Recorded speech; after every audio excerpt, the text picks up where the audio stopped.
me to interact with the faculty participants, faculty members in National Education Policy Orientation and Sensitization Program organized by Malviya Mission Teacher Training Center, Sant Gadge Baba Amravati University, Amravati, and sponsored by UGC.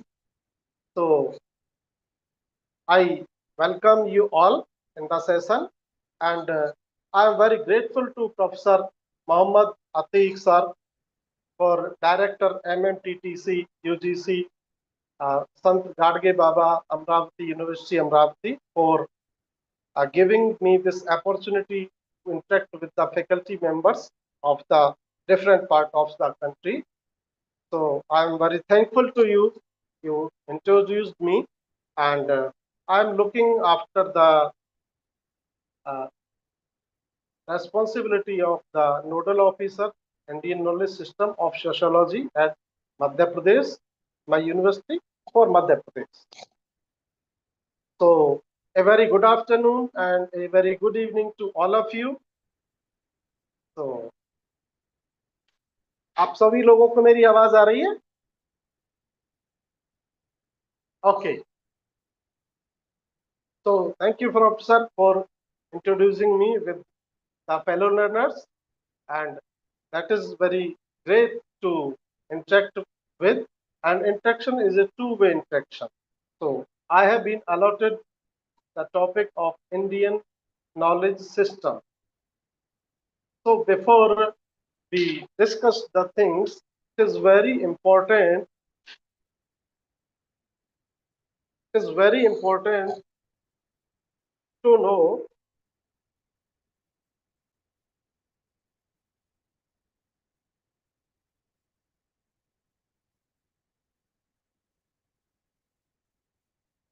what is Indian knowledge system. So before discussing, I would like to uh, introduce yourself. So please give me your introduction so I can know about which stream you are belonging. So what discipline you are teaching in your college or in your university. So please give me your introduction in short, and then when I will came to know about your discipline, then we will discuss the things accordingly.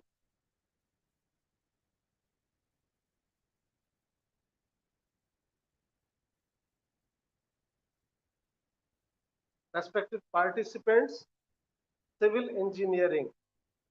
That's great.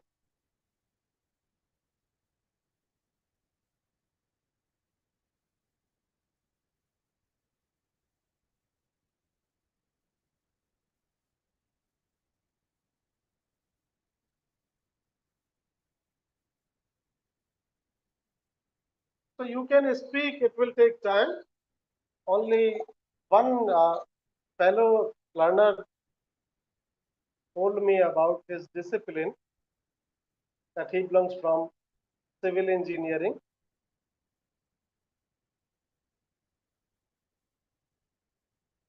There are 58 participants.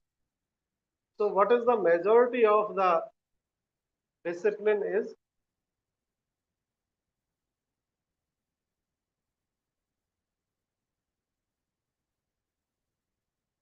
Computer information technology, electronics, mathematics.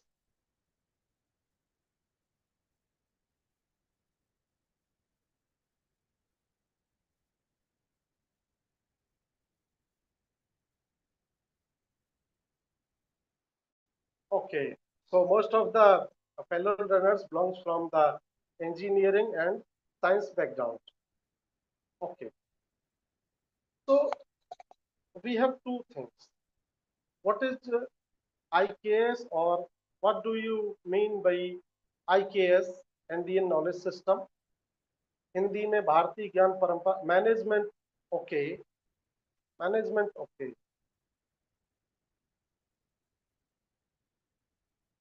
Okay.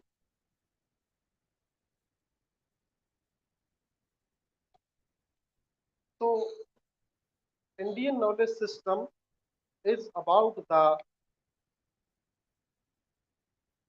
Indian wisdom and knowledge, and which is carry forward to generation. But after the introduction of new national education policy 2020, there is a need to understand the Bharat from the point of view of Bharat, what is Bharat, and how we can understand the Bharat, and how can we explain the Bharat. India, we can understand. So, national education policy and in the Indian knowledge system are interrelated to each other. In 2020, when the new national education policy was introduced, the main objective of national education policy, as you are all are the intellectuals, you understand well, but there are two important things. That was the uh, interdisciplinary and multidisciplinary approach used by uh, that policy. Earlier, we are running through our courses or our disciplines through the education policy which came into existence in 1986, and it was amended in 1992. So there was a gap, and now we are in 21st century. And in 21st century, this is very important to know what are the changes occurring in the policy. The earlier policy was based on the learning from the Lord Macaulay education policy. Indian knowledge system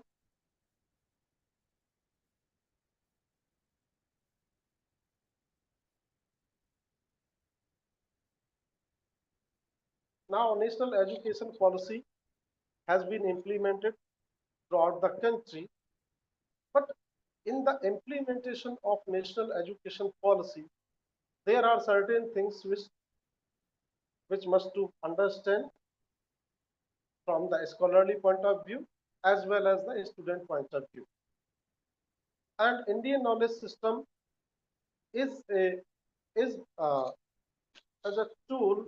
Indian knowledge system is basically is a process to decolonize our minds from the colonial mindset.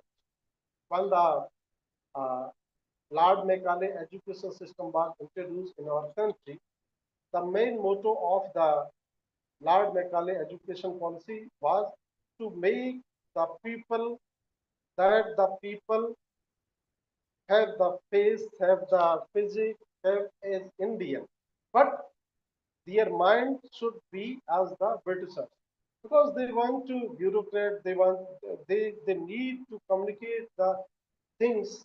That's why they did not try to make that policy as an Indian point of view. And the much more important fact in that policy was they want to demoralize the ancient wisdom of the country, and they already stole that wisdom, that we have a long tradition of our wisdom and knowledge. So India, nothing will happen in a day one. We have much more things. We have a rich capital, rich intellectual capital in our country, but that time was very crucial, and that is very transformative period for us. Now we are in 21st century, and we are equipped with the information and communication technology. And information and communication technology plays a vital role to implement the uh, things. So, what was the motto when the national education policy came into the existence? Our former vice chancellor was the member of that committee. The first committee was called the New Education Policy. That was presided by Professor Subramaniam, and later when it becomes the Rashtriya Shiksha Niti National Education Policy in the chairmanship of Professor Kasturi Rangan, And when national education policy was uh, in its earlier forming stage, the 33,000 crore recommendations have been received by the government of India Ministry of Education, and all the recommendations was the uh, read by the experts, and they was considered, and the a rigorous discussions were. We have already organized many workshop on the new education policy. So that was not important. The name of the policy is new, because now it is old policy. We are entering fifth year. So the name was recommended that there should be nothing is new. That's national education policy. National education policy for nation to become India. So in the implementation of the national education policy, as the theme is very clear, the orientation program theme is very clear, and the theme is very NEP, National Education Policy, Orientation and Sensitization Program. So IKS plays an important role. IKS, Indian Knowledge System, the establishment of the Indian knowledge system came into existence in October 2020 under the Ministry of Education, Government of India. And further, it implement in the different part of the country in different states. Madhya Pradesh also playing an important role implementation new education policy through Indian knowledge system. So Indian knowledge system, there are three level to understand the Indian knowledge system. तीन स्तर थे. Indian life vision, Bharatiya Jeevan दृष्टि, जो that was given by the Swami Vivekananda in America. That all the people, that the policy, that the Indian knowledge system is not for one. It is for open for all, and it we can understand that the Swami Vivekananda speech of the brothers and sisters, as he in 1891 he's given the speech in Chicago speech. Another is the theorization of the fact through the Indian context, through Indian vision, Bharat की दृष्टि से. And the most important feature is of Indian knowledge system is the speaking and listening tradition. भारतीय ज्ञान परंपरा की सबसे जो महत्वपूर्ण है, that is the ancient wisdom which were carried forward to generation to generation. That was the listening and speaking. That is the Guru Shishya Parampara. Earlier we what discussed. We only discuss the Guru Shishya Parampara on the day of the Guru Purnima, or day of the 5th September of the former Honorable President of India, Dr. Sarvapalli Radhakrishnan. But that Indian knowledge system is not the traditional. Indian knowledge system is ancient, and it is related. It is trying to fill the gap between the traditional wisdom and knowledge and contemporary wisdom and knowledge. So there was a gap between the in centuries and decade and centuries. So there was the things. We have a mentality that we are Indian, but we have a mindset that the uh, English education system was best. But when we read about the our ancestors, our thinkers, our social thinkers, and different part of the different across the disciplines. So India is the country who gave the term, the number zero.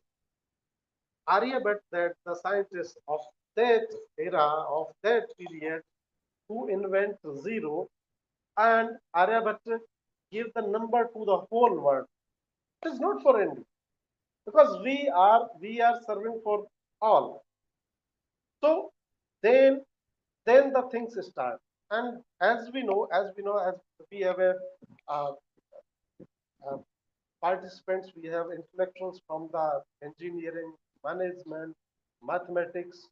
So mathematics is the most oldest science, the most ancient science in the among all the sciences.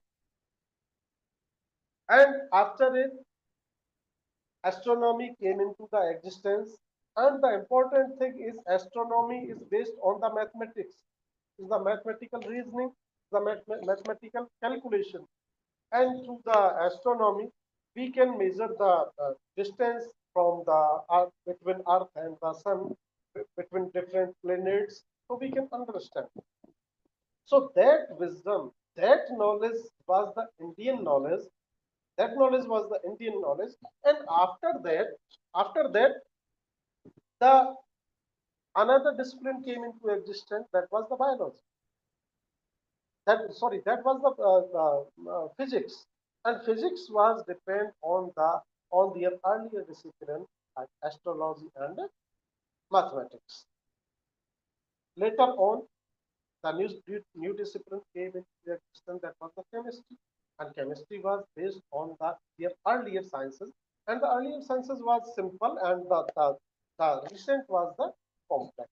So chemistry depends on the physics, astronomy, astrology, and the mathematics. And after that, biology came into the existence. And biology, after biology, then sociology and another social sciences came into the existence.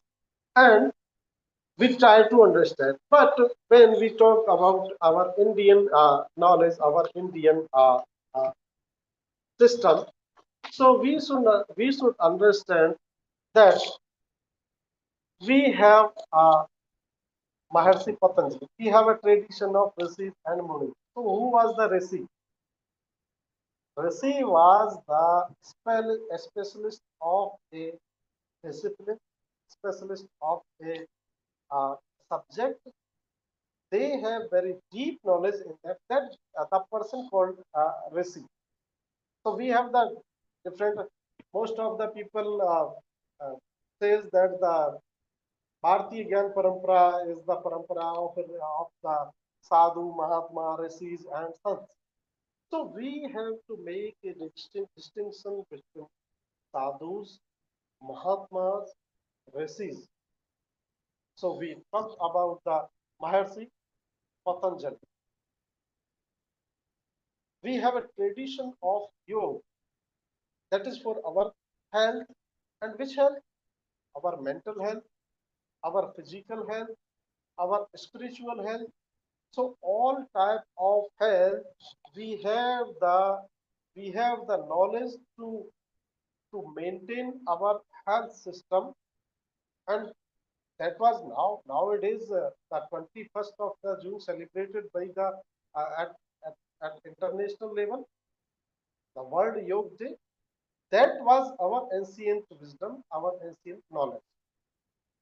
So we should feel proud. The main motto of the Indian knowledge system and the national education policy is also, when we feel proud on ourselves, no, this is our culture, this is our wisdom.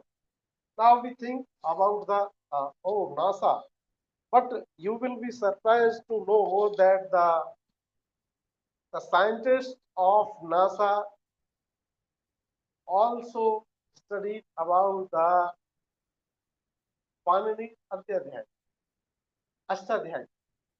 वो पाणिनि की जो उस अष्टाध्यायी को जो है NASA के वैज्ञानिक पढ़ते हैं. तो एक जो कल्चर, जो हमारे पास में जो हमारी नॉलेज है, जो हमारी कल्चर है, वो हमारी कल्चर कहाँ से. अब बात ये आती है कि हमारे यहाँ जो है हमारी जो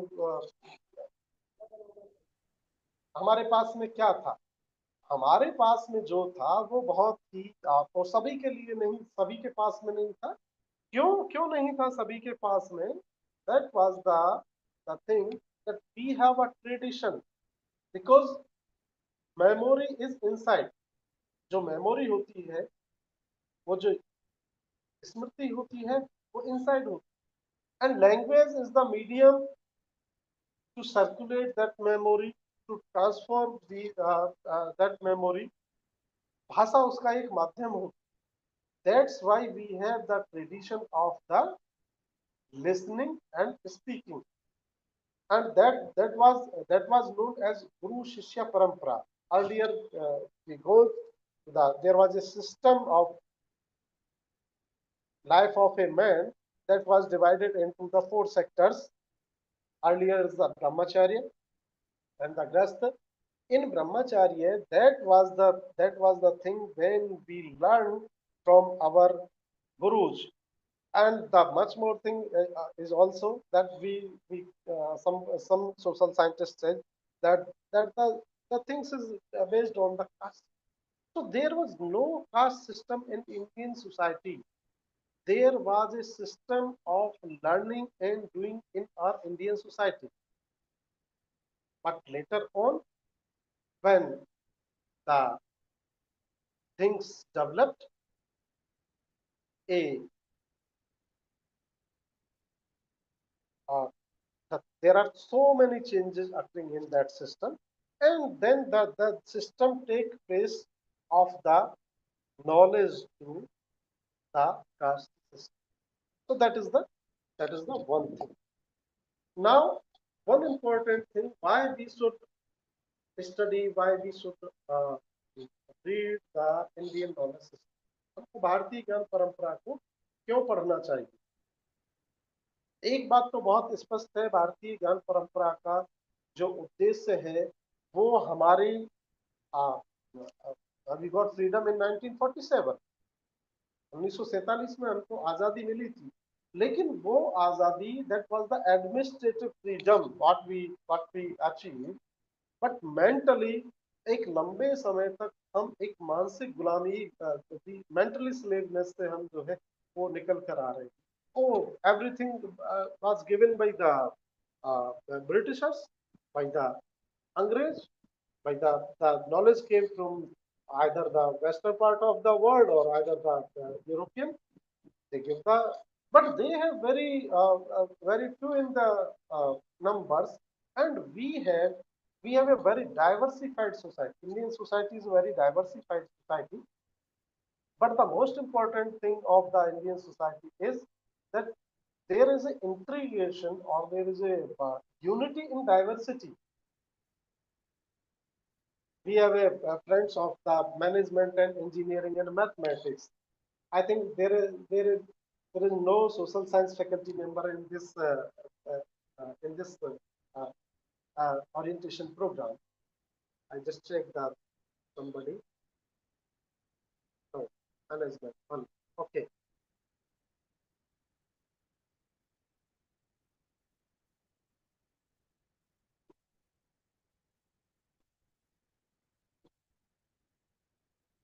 So, my dear friends, I will let you know we have uh, we have many religions in our country, mainly known as Hindu, Muslim, Sikh, Isai, Parsi, Yahudi, and so on. But we have a country of more than 4,337 castes and more than 3,000 of subcastes, and there are lakhs of the number of clans. So we are very diversified society, and we have also very diversified in terms of our climate, in terms of our geographical area. We have 22 official languages, and we have many. बहुत सारी बोलियां हैं हमारे पास में. एक there is saying कि हर 100 kilometre पर बोली और पानी चेंज हो जाता है. So we are a very diversified society in all aspect of the society. तो हमें भारतीय ज्ञान परंपरा को क्यों पढ़ना चाहिए और क्यों हमें उसको पढ़ाना चाहिए, ये भारतीय ज्ञान परंपरा के लिए बहुत ज्यादा महत्वपूर्ण है। ये इसलिए ज्यादा महत्वपूर्ण है कि हमारी जो सोसाइटी है वो डाइवर्सिफाइड सोसाइटी होने के बाद में हमको भारत को भारत से जोड़ना है। We have to connect from India to India. We have to uh, uh, generate a feeling that we are the Indian first. Then after it, we are the what is our religion, what is our caste, and what is our occupation, and what is the. There are so many things. What is the things? So Bhaskara after Aryabhatta and Ramanujan, Bhaskaracharya pointed out the two things: Indian knowledge is one subject and world ancient knowledge. We have many examples that we have a different kind of herbs in our country, but we could not make the patent of that things. हमने उनका कोई patent नहीं कराया। क्यों नहीं कराया? क्योंकि हम उनको केवल अपने पास नहीं रखना चाहते थे। our motto was for the welfare of the society, and society means the globe. That was not the turmeric is a herb, and we did not make the patent, but that all word used, but the foreigners claim that the turmeric is their own thing, and the things is later or anyway. So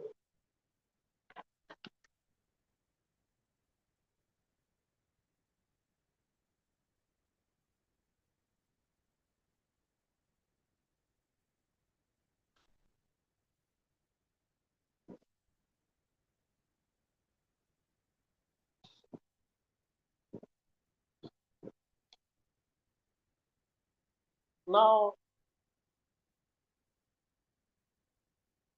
national education policy. National education policy is for the all strata of the education, as primary education, secondary education, and then the higher.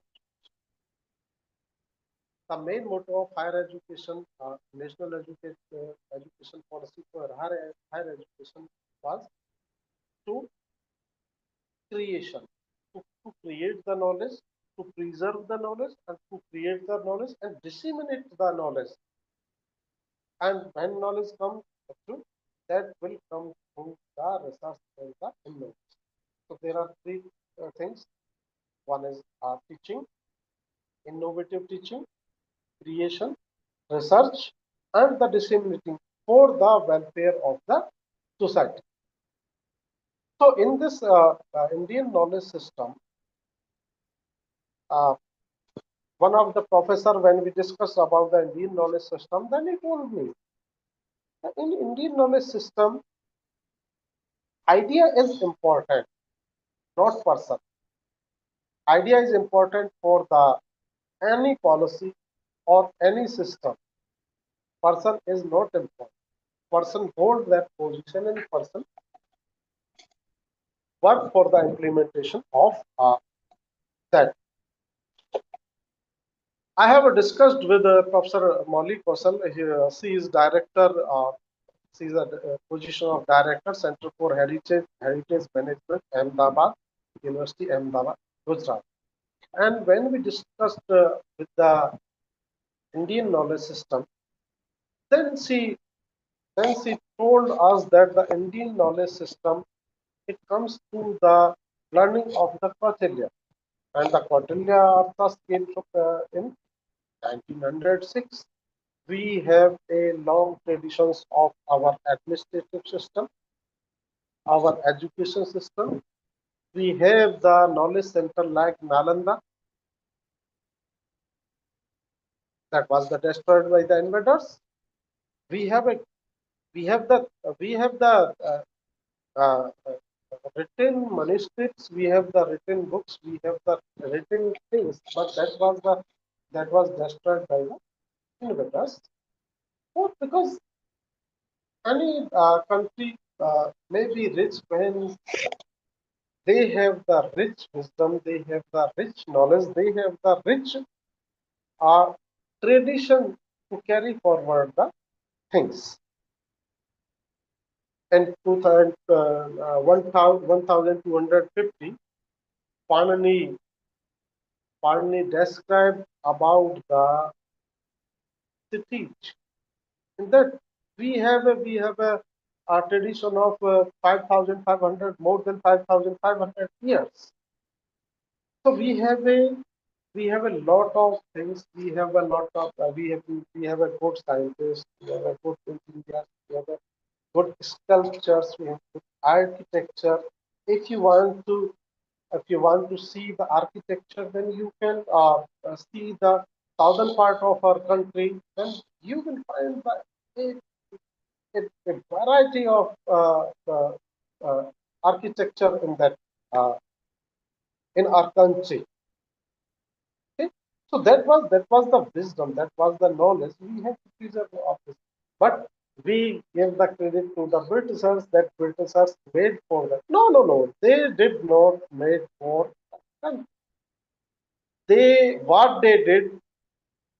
did only for their own sake.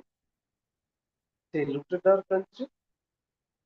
That's why we are unable to understand what is the Indian knowledge system.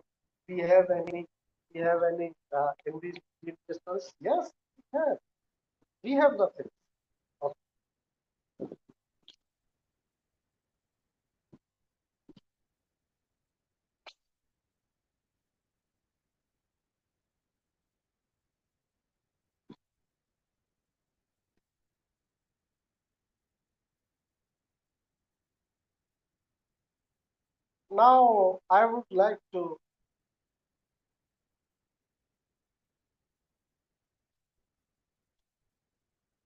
Now I would like to discuss the thing of the discipline to discipline, as we have the many faculty members of the mathematics management engineering.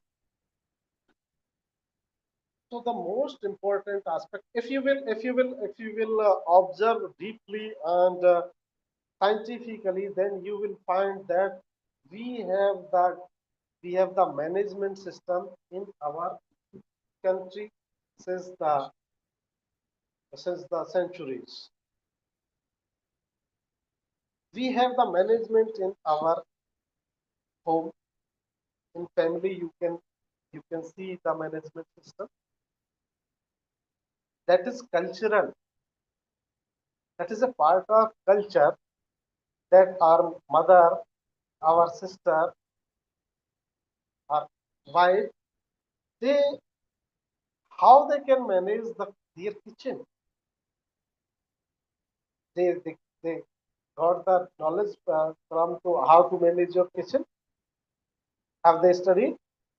क्या उन्होंने कहीं से ये पढ़ा है कि भाई kitchen को कैसे मैनेज करना है? किचन को क्या उनको पता है कि हर महीने का किस तरह से है? These are the learnings. These are the salient features of Indian knowledge system that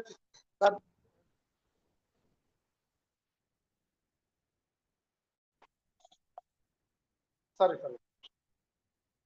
These are inbuilt in our culture.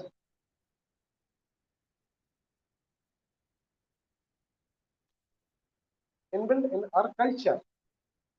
They can easily manage because they have a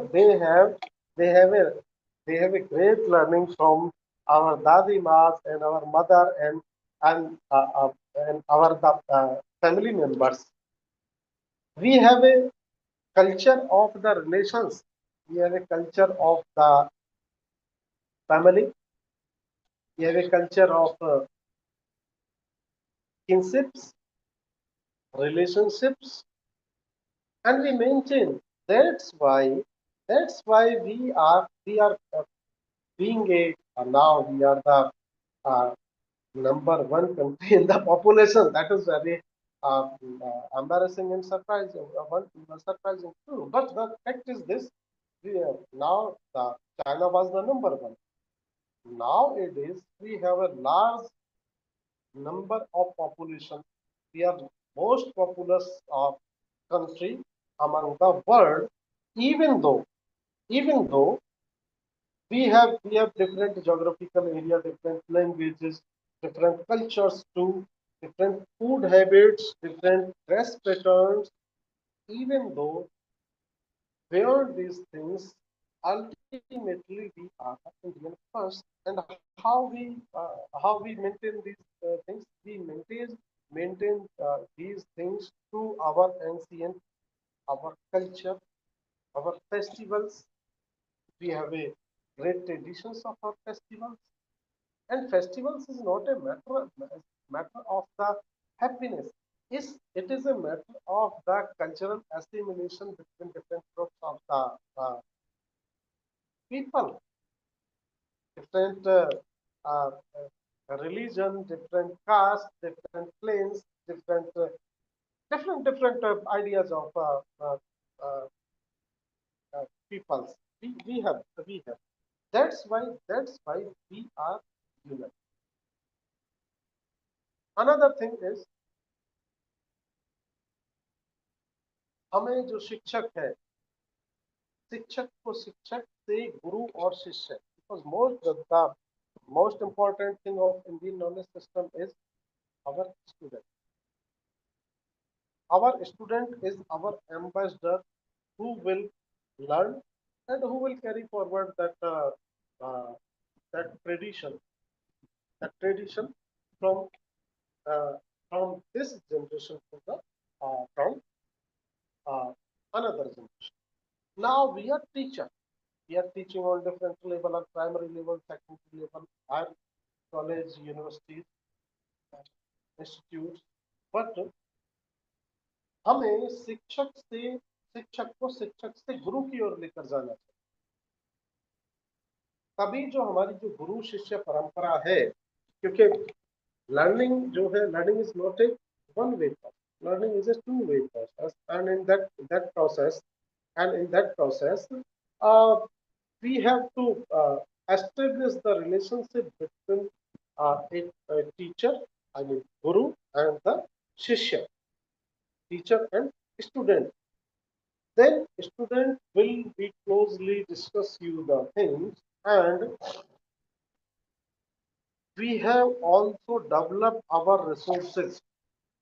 We have also discussed our resources, and we have interact with our students for their holistic development. हमारा केवल ये उद्देश्य नहीं होना चाहिए, भारतीय ज्ञान परंपरा ये कहती है कि हमारा उद्देश्य केवल ये नहीं होना चाहिए कि हमने उसको पढ़ा दिया। हमें केवल पढ़ाने वाला नहीं बनना है। हमें कौन बनना है? हमें सिखाने वाला बनना है। पढ़ना तो विद्यार्थी को है, पढ़ना तो शिष्य को है, वो पढ़ेगा, लेकिन हमारे जो पढ़ाना है वो हमारा पढ़ाना एक सिखाने के तरीके से होना चाहिए। वर्तमान जो भारतीय ज्ञान परंपरा है, इसीलिए उसको अंतर्वैश्विक और बहुवैश्विक, इंटरडिसिप्लिनरी और मल्टीडिसिप्लिनरी को बनाया गया है। और भारतीय ज्ञान परंपरा, इंडियन नॉलेज सिस्टम, ये इंडियन नॉलेज सिस्टम उसके उस जो गैप है उसको फिल करने का काम करता है, और जो हमारी जो ट्रेडिशनल विजडम थी उसको रीजेनरेट करने का, उसको पुनर्जीवित करने का कार्य करता है। भारतीय ज्ञान परंपरा प्रत्येक डिसिप्लिन में, प्रत्येक सब्जेक्ट में वो इनबिल्ड है। आवश्यकता है हमें उसको आइडेंटिफाई करने की, हमें उसको पहचानने की आवश्यकता है, और पहचान करने के बाद में उसके क्रियान्वयन की हमको आवश्यकता है। हमारी जो शिक्षा है वो स्टूडेंट सेंट्रिक होना चाहिए, but now it is our system, my management fellow, please don't mind, but this is the reality. Our education system is working for the job, not for the knowledge, not for the wisdom, not for the learning. Our system is working for the packages. Earlier Professor Mohammad Atiq sir, and we have discussed lot of things uh, in a training program, nurturing future leadership program. So we have discussed. We was at IIM for discussing these things. So we have discussed the things that you are you are creating the jobs, and the main motto is your to get more and more money. My dear friends, if we have understand the economic system, then that is very important. We have to work on the theory looking glass से पहले हमें अपने आप को देखना है. Charles कूले given the theory of looking glass, and उसमें हमें अपने को देखना है. और हमें इसलिए देखना है, are we for making money or are our country. You have already listened a slogan that the president of America given, uh, the great America. He wants to make the America great again. So when we listen and when we are thinking about our country, that is Bharat, India, that is Bharat, Bharat, that is India. We have many names, and we have large boundaries from the earlier. So how we can make our country great? हम 15 अगस्त पे और हम 26 जनवरी पे हम ये जरूर बोलते हैं, मेरा भारत महान बोलते हैं, बट मेरा भारत महान कैसे बनेगा?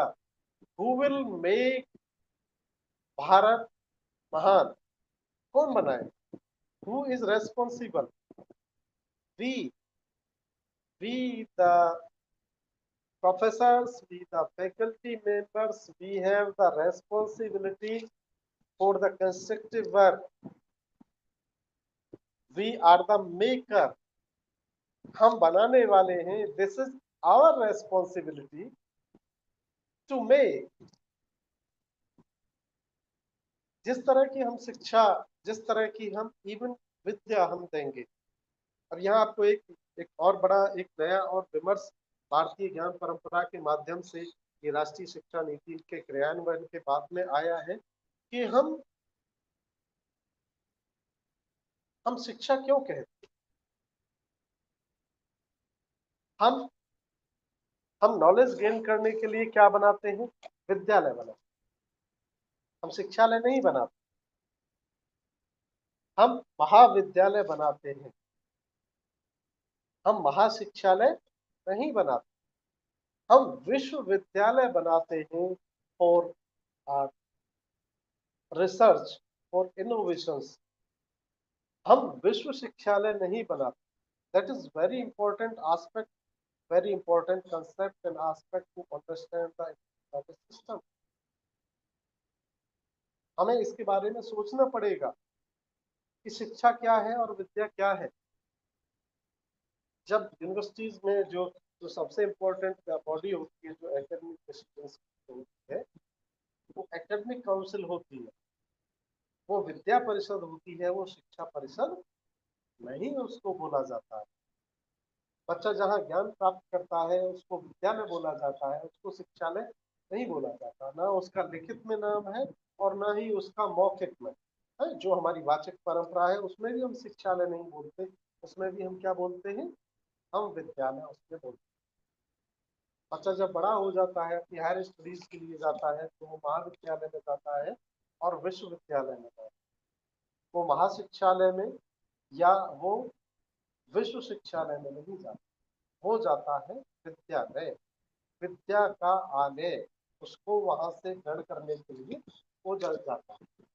अब यहाँ पर ये बात आती है कि हाँ भाई, विद्यार्थी को कैसे पढ़ना चाहिए. कि विद्यार्थी को भी उसको केवल जो जो जो कोर्स करिकुलम है उसको पढ़ना है और उसको उसमें या तो उसको पास होना है या उसको फिर उसमें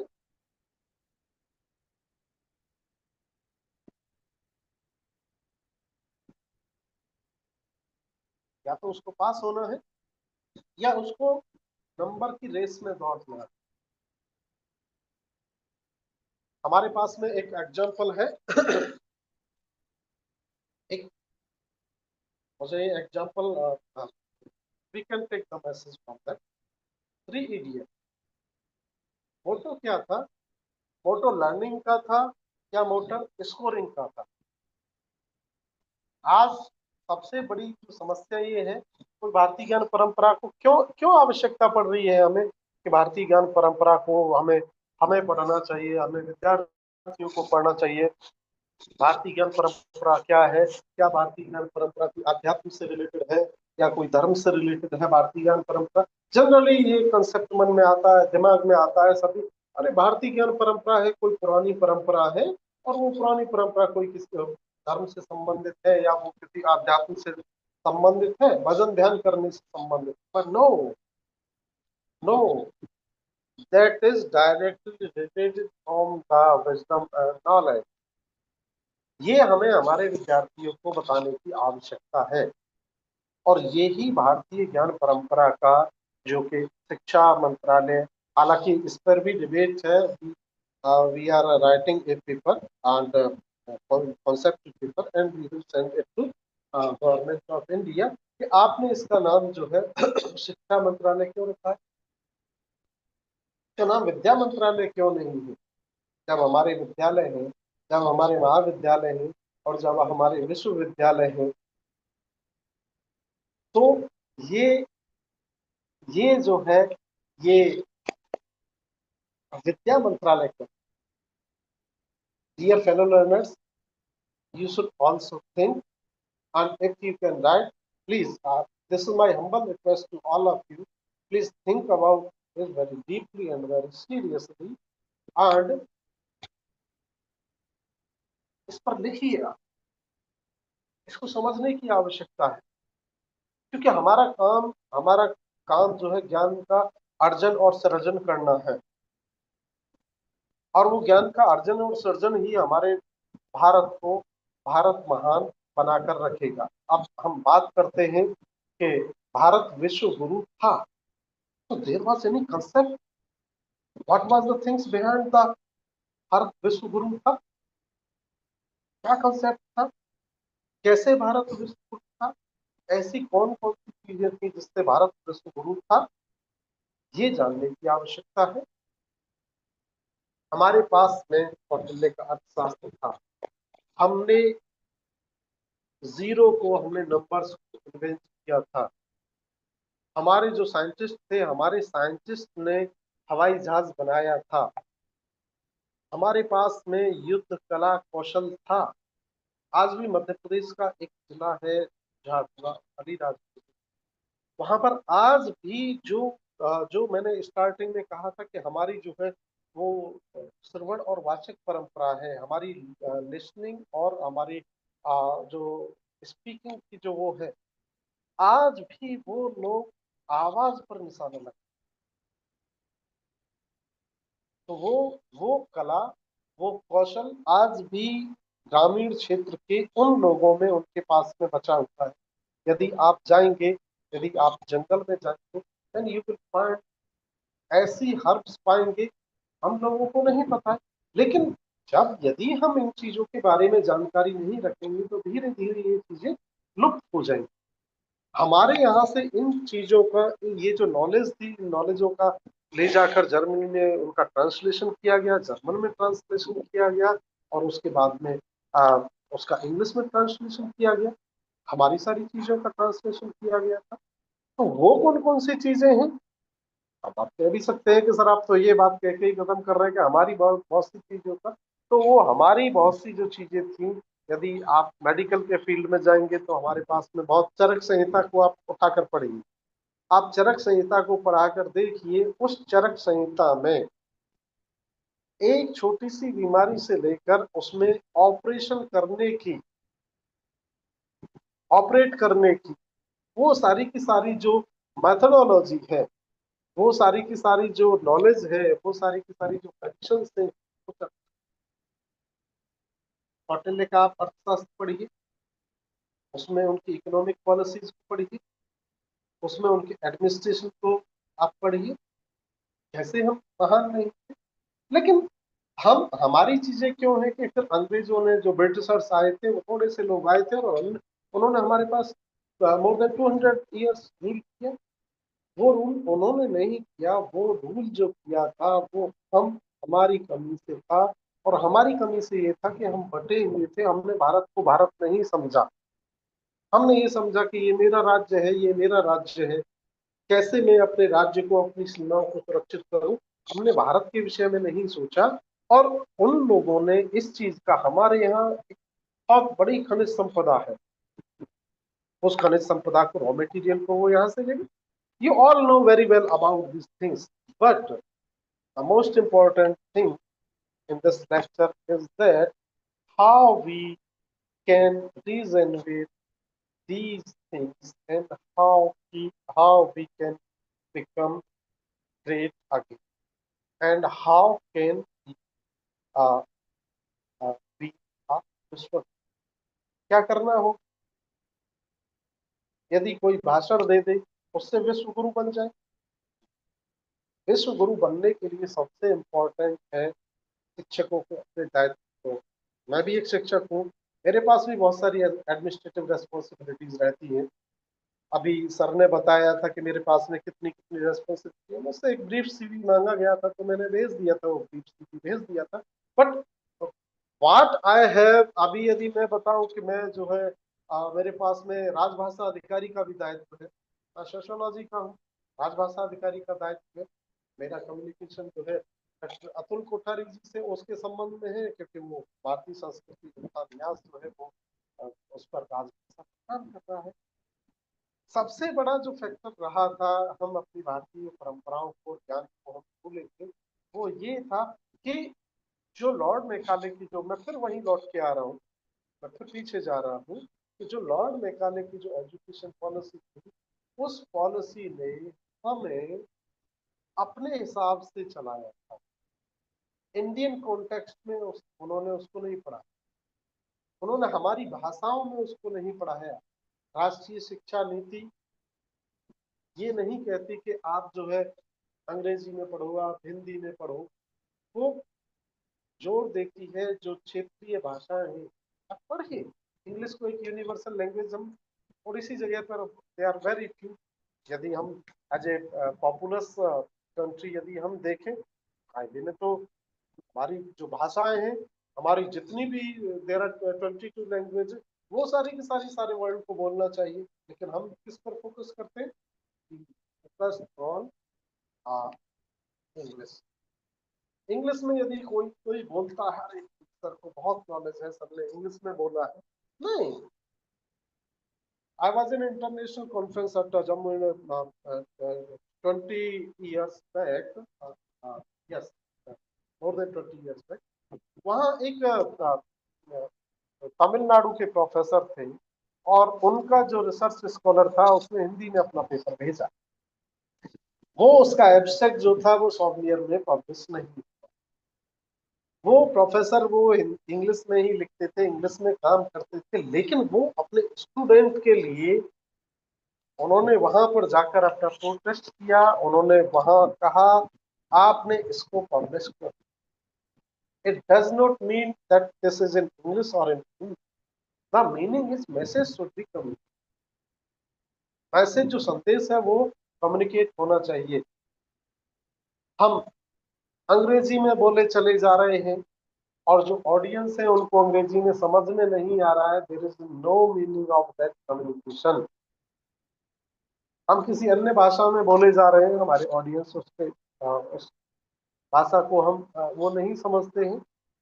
तो क्यों that the professor of that research committee apologises him, उन्होंने उससे क्षमा याचना की और उन्होंने कहा कि सर इसका जो पेपर है वो हम हिंदी में ही फुल लेंथ पेपर फोटोकॉपीज करते। Even though when I asked that professor, तो उन्होंने कहा कि मुझे कंसर्न ये नहीं है, बोले मैं इंग्लिश में लिखता हूँ, इंग्लिश में ही लेक्चर देता हूँ सब कुछ, लेकिन मेरा स्टूडेंट है और उसका जो एम्पिरिकल वर्क है, why you are demoralizing that fellow.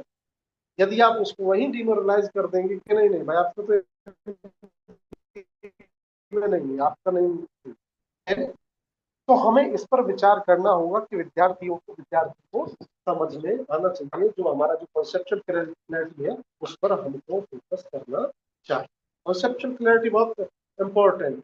रटंत विद्या के, हाँ भाई आप लाओगे आपके, शायद यही रीजन था ग्रेडिंग सिस्टम किया गया, यही सिस्टम था कि क्रेडिट को ग्रेड में जो कन्वर्ट किया गया, इसलिए किया गया तो जो फर्स्ट इंप्रेशन है वो डिमोरलाइज किसी स्टूडेंट को नहीं करे। परसेंटेज को एक ज्ञान का और एक सफलता का उसका मापक नहीं माना जाना चाहिए। We should not measure the success from the point of the percentage of student. हमें नहीं करना चाहिए। अब यदि हम बात करते हैं,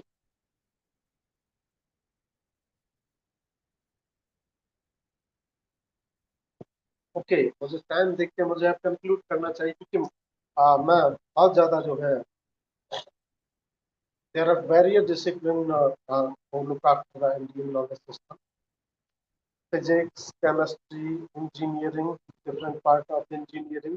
यदि हम इंजीनियरिंग की बात करते हैं तो हम आज भी हमारी जो जो कल्चर है वो हमारी कल्चर रेस्पेक्ट करने की कल्चर है। हमने अपनी कल्चर में जो भी इंजीनियर्स है वो इंजीनियर्स डे मनाते हैं, किसकी पूजा करते हैं,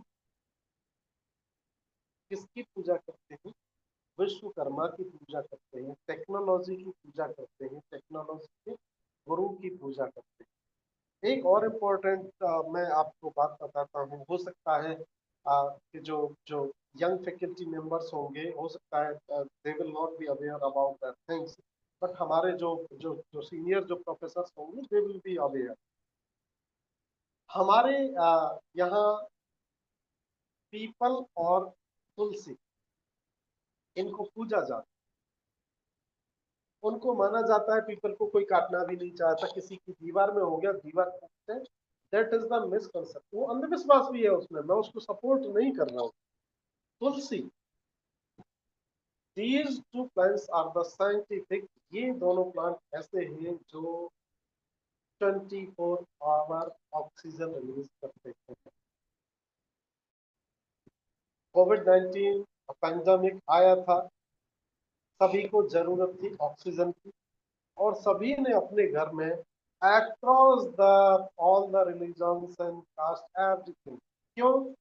क्योंकि वो हर्ब है, वो हर्बल प्लांट है। तो हम अब कैसे, जब छोटे बच्चे होते थे तो किसी को कैसे कैसे जो छोटे बच्चे में वो लेवल ऑफ अंडरस्टैंडिंग नहीं होता है, तो उसको हमारे यहाँ अब क्या है कि उसको एक इमेजिनेटली उसको एक वो बनाया जाता है कि पीपल पे आप नहीं मानोगे उस पर भूत आ जाए, वो भूत आ जाएगा तो बच्चा उसको डरेगा, एक इमेजिनेटली वो जो है माइंड में आ जाएगी। अब तो अब तो वो भी कंसेप्ट नहीं रहा। जब हम छोटे थे तो हमने भी सुना था अपनी दादी से, अपनी हमारी नानी से, नहीं बेटा वहां मत जाना, वो रास्ते में वो पड़ता। बट द साइंटिफिक रीजन ये है कि वो रिलीज कर। मैं अब 5 मिनट में मैं अपनी बात को कंक्लूड करता हूँ, और फिर उसके बाद में I welcome you all for your studies. Being as a faculty member of जिस भी डिसिप्लिन के आप हैं, सबसे इम्पोर्टेंट ये है, हमें खुद से ये प्रश्न करना चाहिए कि भारतीय ज्ञान परंपरा क्या है, ये किस तरह से राष्ट्रीय शिक्षा नीति 2020 है, ये इससे इंटर रिलेटेड है और इंटरलिंक्ड है, ये हमें समझना है। भारतीय ज्ञान परंपरा का मूल उद्देश्य क्या है? क्या भारतीय ज्ञान परंपरा हमारे सब्जेक्ट में है, हमारे विषय में है? यदि हमारे विषय में भारतीय ज्ञान परंपरा है तो उसके कौन कौन से तत्व हैं? क्या हमारे डिसिप्लिन की कोई एंशिएंट नॉलेज, एंशिएंट विजडम है? क्या कोई ऐसी कहावतें हैं? क्या कोई ऐसी सेइंग्स हैं? इनकी साइंटिफिक एविडेंस क्या है? हमें उस पर रिसर्च करने की आवश्यकता है। मैं ये नहीं कह रहा हूँ कि अभी 2-4 साल में कुछ आएगा।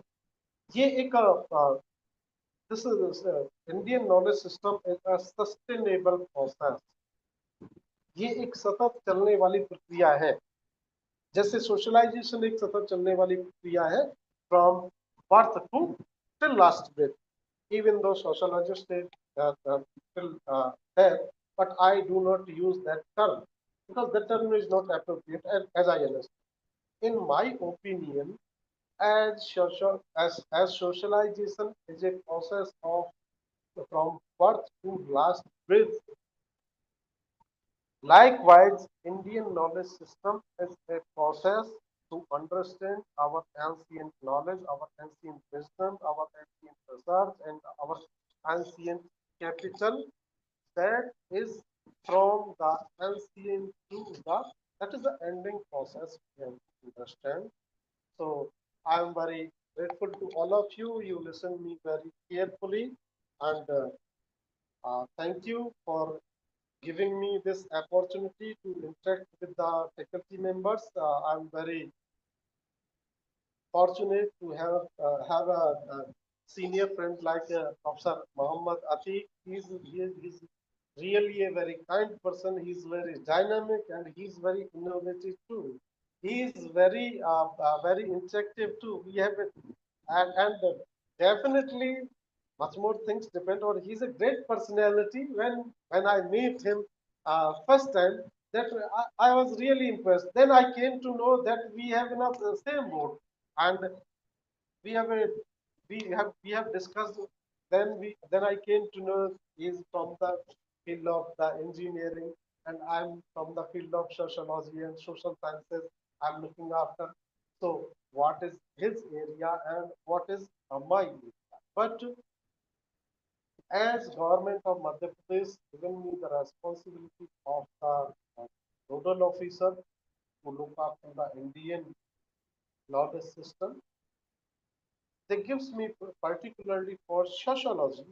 But I think that sociology belongs to all disciplines. As earlier as earlier I told all of you that sociology is interlinked and interdependent on their previous sciences like biology, like chemistry, like physics, astrology, and mathematics.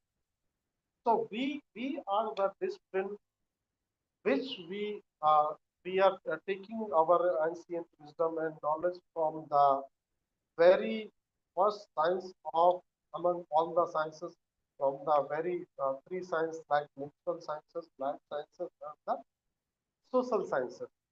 And the management is also included in social sciences because their uh, uh, their work is to work for the society, for the people. But we have to understand that is very clear. We have to understand things not from the point of view of money, not point of view of the salary, not point of view of the percentage. We should understand the things from the point of view what is the existing knowledge, what was the ancient knowledge, and what is the new knowledge, what we are creating and what we are contributing, what we have learned, what we have learned from our teachers, and what we are giving to our students. That is the main motto of the national education policy. I don't know how many fellows you have read both version of the national education policy. And Indian knowledge system is uh, a very from discipline to discipline.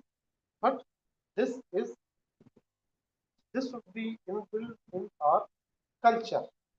That is the cultural thing that I have given the example of the people and the tulsi. ये ये क्या है, ये हमारी culture में है, ये हमारी ट्रेडिशंस में है, ये हमारी और ये ट्रेडिशंस, बात ये आती है कि we are the modern. What is the meaning of modernity? The meaning of modernity that you have, if you have the scientific approach, you have the egalitarian approach, you have the approach of the welfare state, you want to contribute, either you want to earn the money. We are not a businessman, we are not money maker. So we what we are.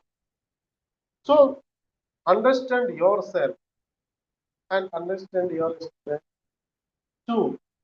I have to discuss a lot of things, but the limitations of the time. And if you give me the subject like sociology, then we can discuss a lot of things in the social point of view. But we have the fellow learners of the different field of the disciplines, and they have very expertise. You all are very experienced. Some of learning experience is the day by day learning. So this program will bring you the change in your personality, in your thinking, and in your access too. Definitely, I hope the director of UGC MMTTC, uh, Sant Gadge Baba, Amravati University, Amravati, as a very dynamic fellow, and definitely उन्होंने आपके लिए बहुत अच्छे जो है यहाँ speakers को किए होंगे. आपने मुझे यहाँ आप सबके साथ में इंटरेक्ट करने के लिए एक अवसर दिया. मैं अपनी बात को मैं यहाँ पर रख सका, उसके लिए आपका बहुत बहुत धन्यवाद. Thank you. Over to you. Thank you sir, thank you so much sir.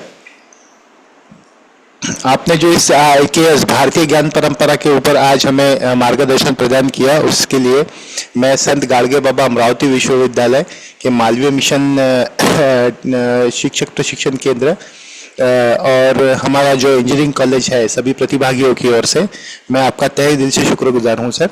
और आपके अनुमति से यह सत्र यहाँ पे खत्म होता है, ऐसा मैं घोषित करता हूँ. धन्यवाद सर, बहुत बहुत धन्यवाद May sir. I request? May I request if anybody या sir, have please any please. query, so please circulate, and definitely, definitely, I will be available to resolve their query. And thank you. Please convey my regards to Professor Muhammad Atiq sir too, and I am very thankful to you for your assistance. Thank you so much. Thank you sir, thank you so much sir, Thank thank you so much.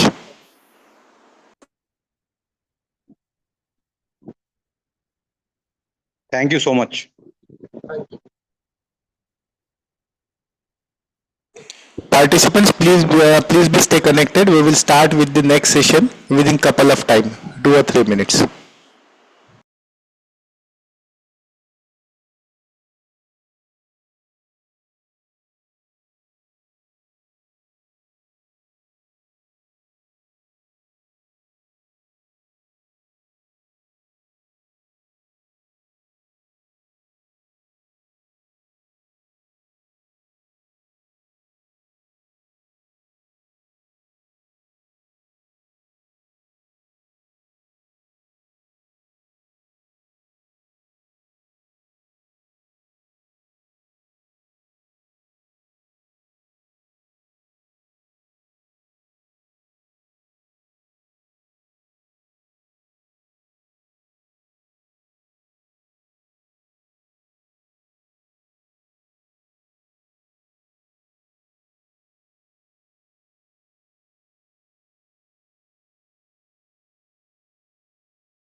Hello, Professor Apparao, sir. Good afternoon.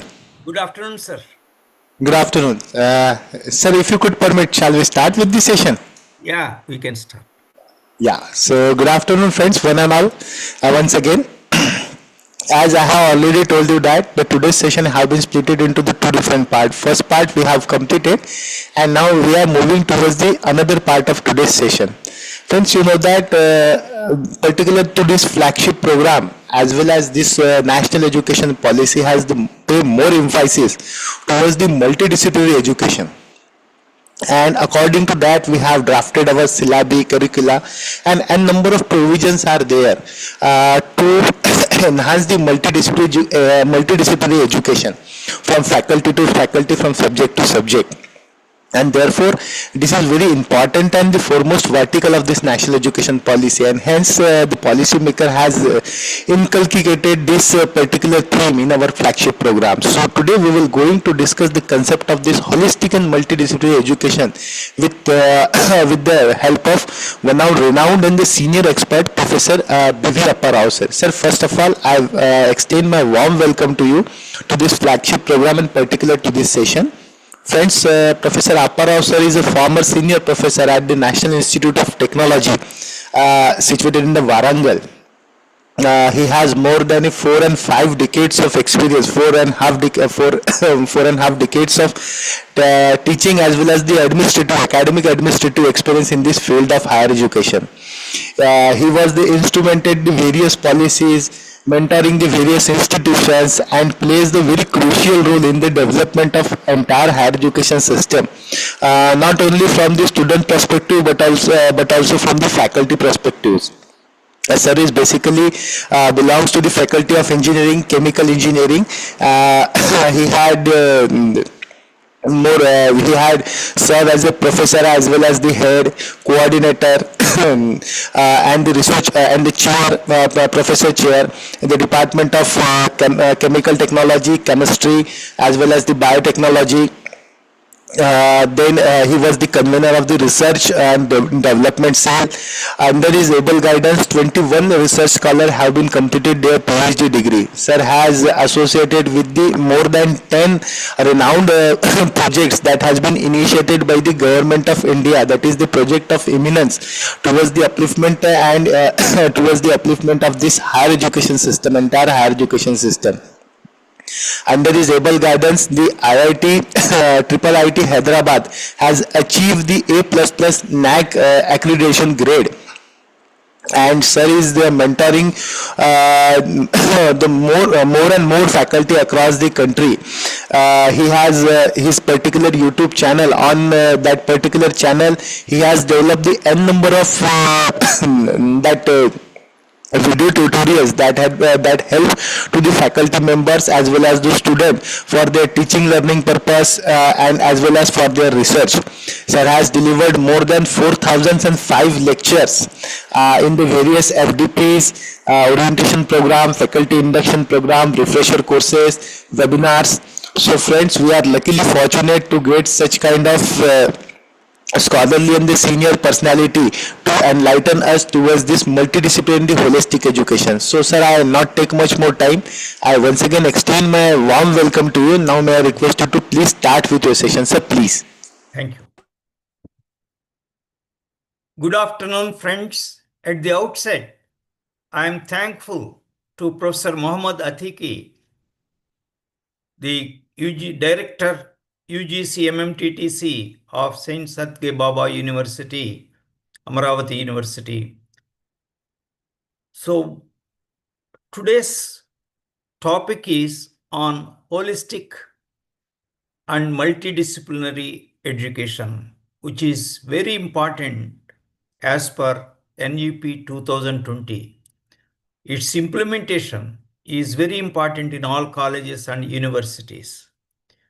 So I shall present my lecture in the form of a PowerPoint presentation.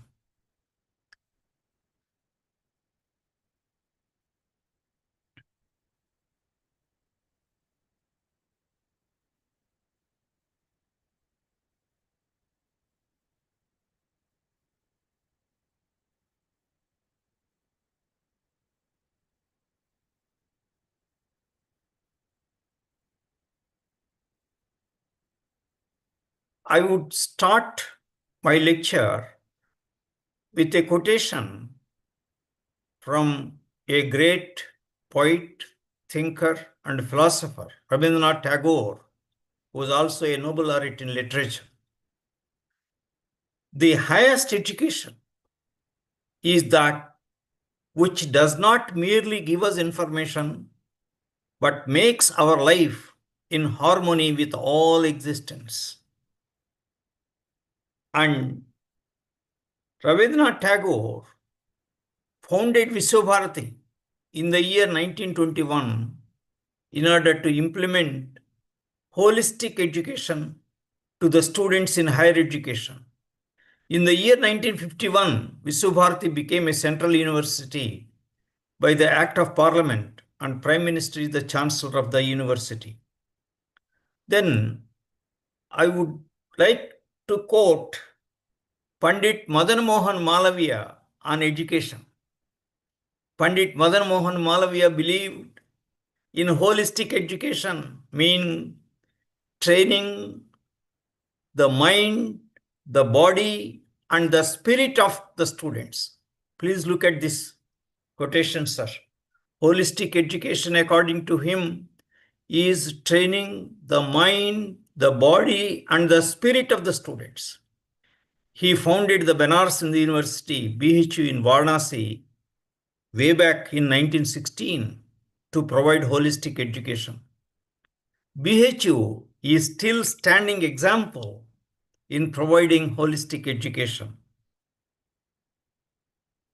Then Sri Aurobindo's educational vision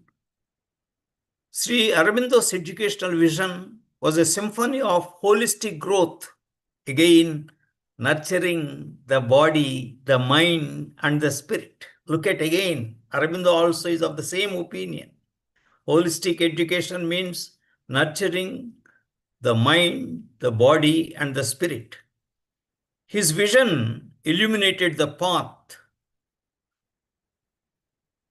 to be all-rounded and enlightened individuals. Sri Aurobindo International Center of Education at Pondicherry was founded on the educational philosophy of Sri Aurobindo. Many integral schools have been established all over India based on the educational philosophy of Sri Aurobindo to provide holistic education. Then Swami Vivekananda on education. According to him, education is not the amount of information that is put into your brain and runs riot there, undigested all your life. We must have life building, man making, and character making assimilation of ideas. If you have assimilated 5 ideas and made them your life and character, you have more education than any man who has got by heart a whole library. Vivekananda Kendra Vidyalaya, or VKV, is the academic wing of Vivekananda Kendra, an organization based on Swami Vivekananda's preachings of life-reforming principles. VKV operates a chain of schools in different states of the country under the project Vivekananda Kendra. All these schools implement holistic education. Then Mahatma Gandhi on education. He says, by education, I mean an all-round drawing of the best in child and man, in body, mind, and spirit. Again, he also says, holistic education means drawing the best in child and man, in body, mind, and spirit. Many educational institutions were founded in India based on the Gandhian philosophy of education. Gandhigram Rural Institute in Tamil Nadu is a standing example which has been founded in the year 1956 in order to provide holistic education. It was declared as deemed to be university in the year 1976 by UGC.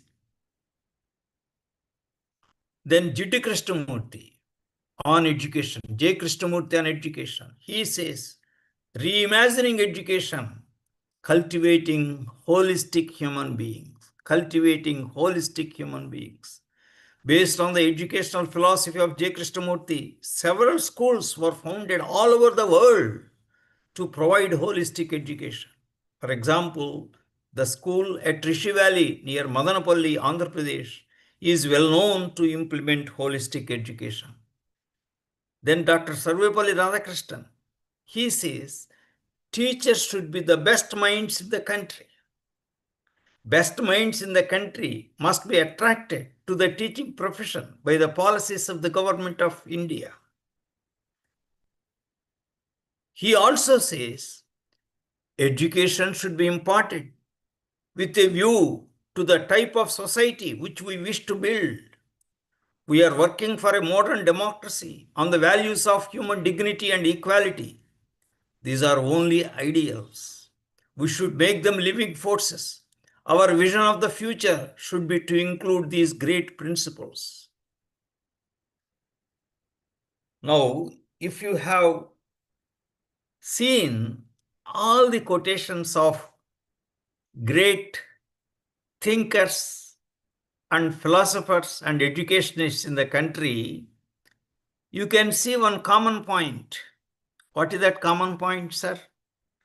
Holistic education means training of the mind, the body, and the spirit. That is holistic education.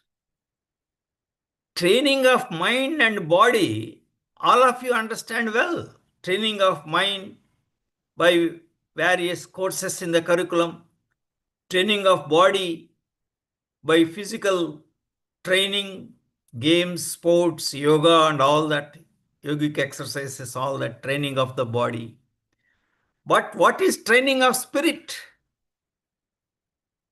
That is the problem, to understand what we mean by training of the spirit. I have gone to the literature.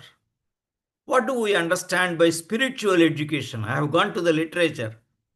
I have found 26 different viewpoints on spiritual education.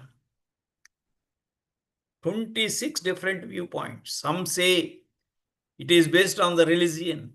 Some say it is not based on the religion. Some say it is based on the understanding of God, the divine, all that. But I have chosen one definition on spiritual education, that is secular spirituality. Why I have chosen this definition? According to this definition, if we understand spiritual education, it can be implemented in all colleges and universities. That is the reason why I have chosen secular spirituality as the spiritual education. What do you mean by secular spirituality? Let us have clarity about it, sir.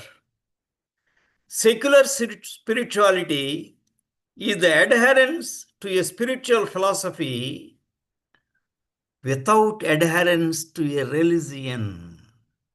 Without adherence to a religion.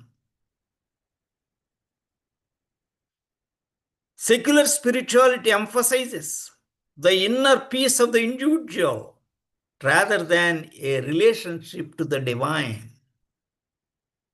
Inner peace of the individual rather than a relationship with the divine. Secular spirituality is made up of the search for meaning outside of a religious institution. It considers one's relationship, the individual's relationship, whether it is the teacher or the students, with self, with oneself, with other human beings, and also nature. That is the meaning of secular spirituality. What is that once again?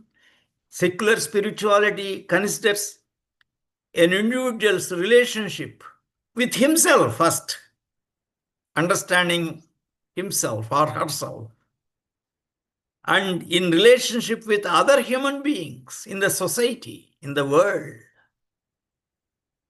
and also one's relationship with the nature.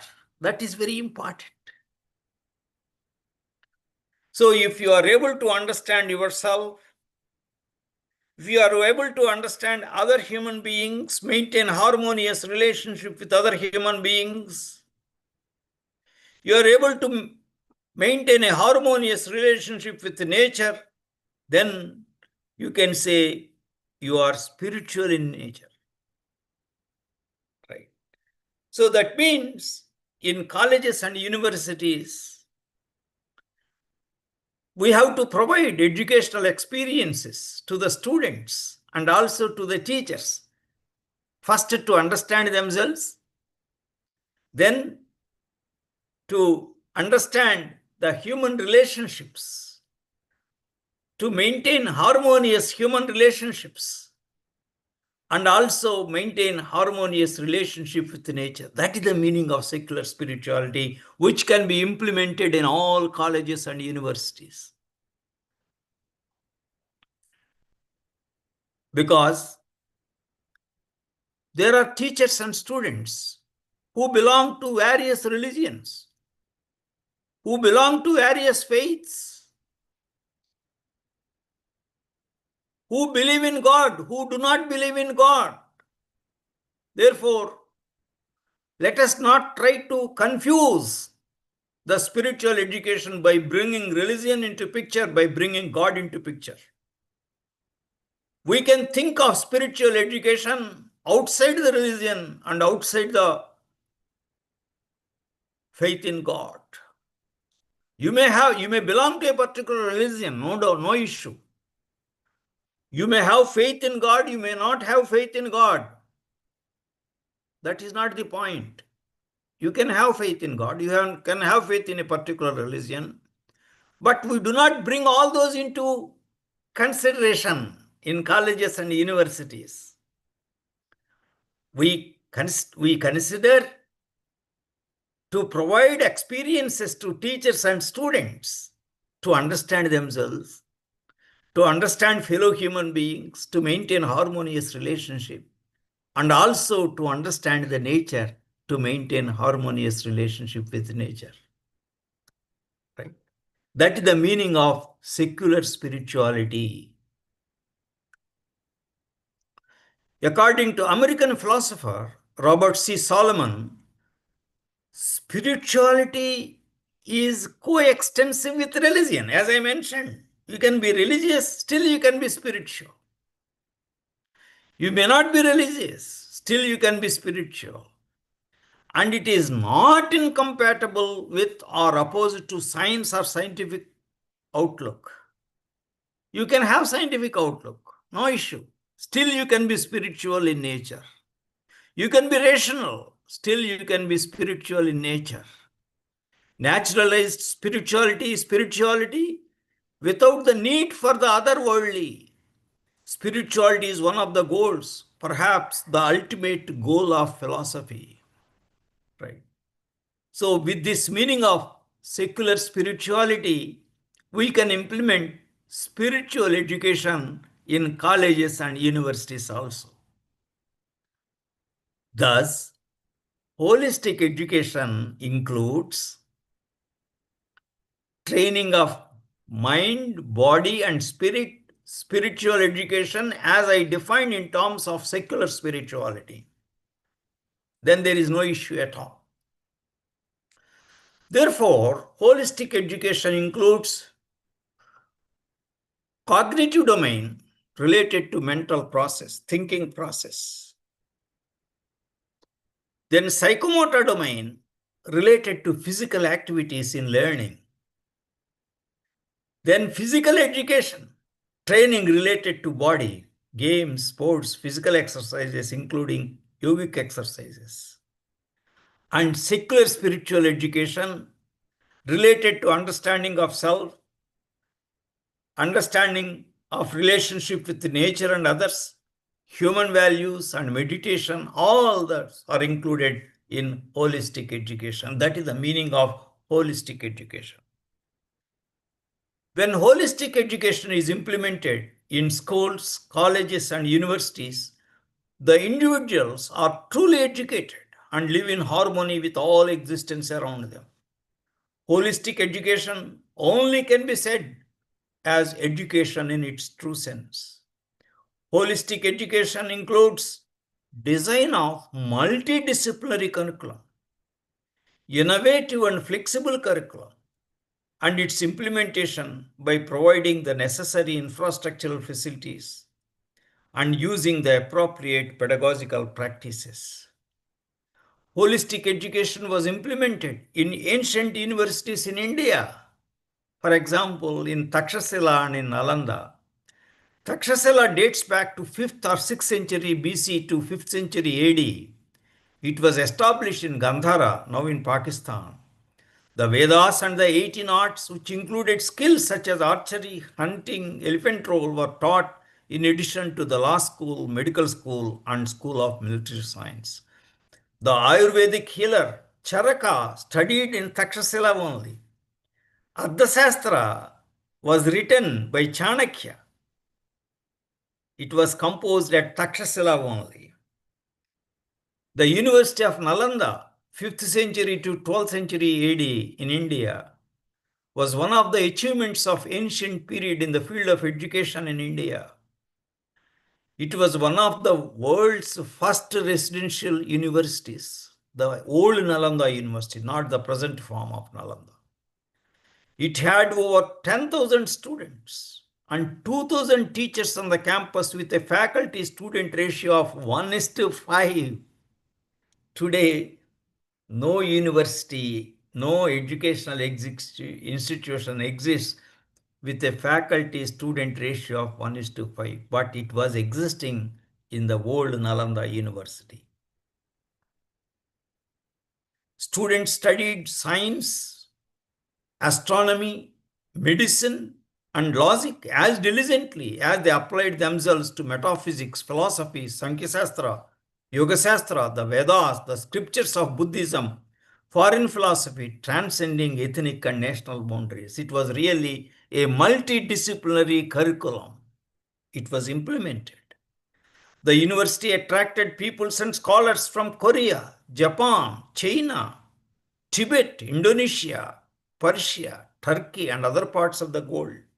It was of nature. It was the world university. Nalanda represents the concept of the university of the ancient period, and that concept is relevant even today as seen in NEP 2020. Understanding the meanings of the terms. Now, so far, we have to try to understand the meaning of holistic education. Now, we shall try to understand multidisciplinary, interdisciplinary, and transdisciplinary education. Multidisciplinary education implies the study of an academic program consisting of courses from multiple different disciplines at the same time. Multiple different disciplines. For example, if you study BTech in computer science and engineering, it involves courses in mathematics, physics, chemistry, basic electrical engineering, electronics and communication engineering, Internet of Things, and all that. Multidisciplinary, not related to only computer science and engineering. So what do we mean by multidisciplinary education?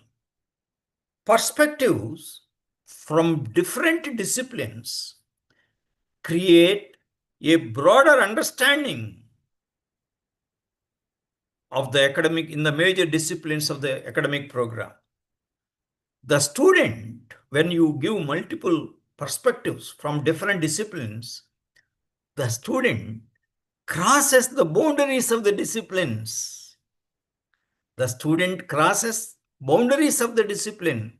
He will have broad knowledge base. That is very important.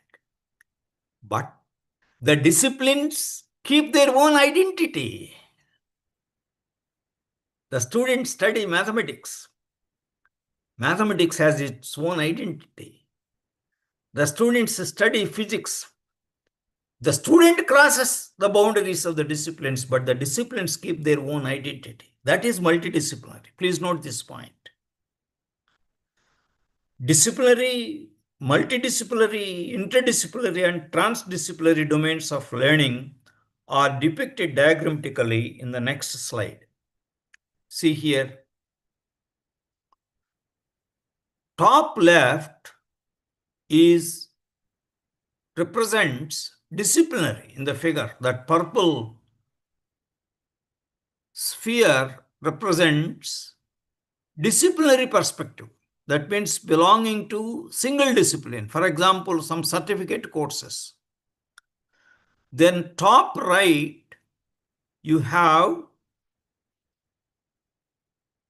purple, green, and many more, which were not represented here, but it reflects multidisciplinary education, several disciplines. Only 2 disciplines are reflected here, but you please understand, like that, there are several disciplines the students study. That is the meaning of multidisciplinary. Then, my dear friends, bottom left you see here, there is an interface between purple and green. That yellow region represents interdisciplinary domain of knowledge. It is influenced by the parent disciplines, purple and green, but it does not belong to either purple or green. It is totally different. It has influence, no doubt, of the parent disciplines, but the interdisciplinary domain of knowledge is totally different from either purple or green. So you should have interdisciplinary courses in your curriculum. It is a multidisciplinary curriculum. In multidisciplinary curriculum means you have so many courses. When you say interdisciplinary, some of those courses may be interdisciplinary in nature, like this has mentioned here. Frontier areas of knowledge between 2 different disciplines. For example, bioinformatics. It is an interdisciplinary course between life sciences and information technology, bioinformatics. Right. Sociology of law, interdisciplinary between law and sociology, like that, interdisciplinary courses. Corrosion science, interdisciplinary courses between electrochemistry and metallurgical engineering, like that. You should have in multidisciplinary curriculum, you should have a few interdisciplinary courses also. Then bottom right, you see this figure represents transdisciplinary.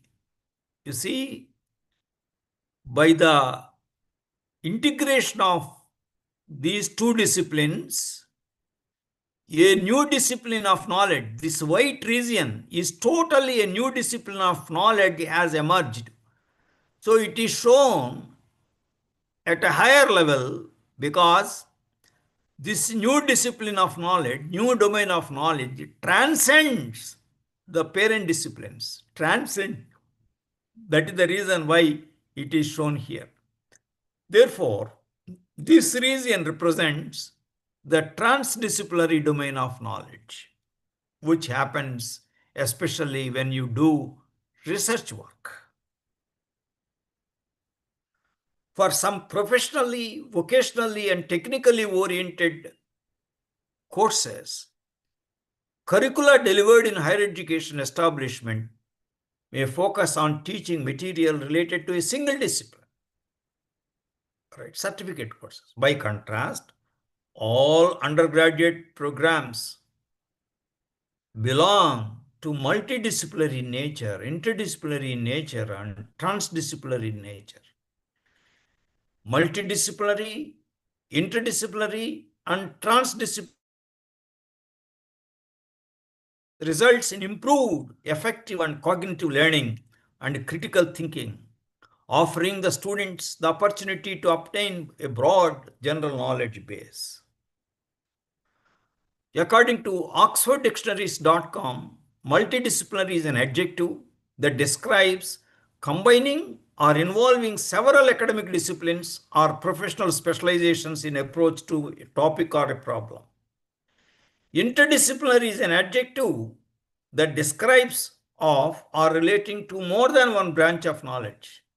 Transdisciplinary is also an adjective that describes belonging to more than one branch of knowledge. So what exactly is the difference between interdisciplinary and transdisciplinary? That is the big question. According to Lakehead University's essential guide to writing research papers, multidisciplinarity contrasts disciplinary perspectives in an additive manner, right? In an additive manner, meaning two or more disciplines each provide their viewpoint on a problem from their perspectives.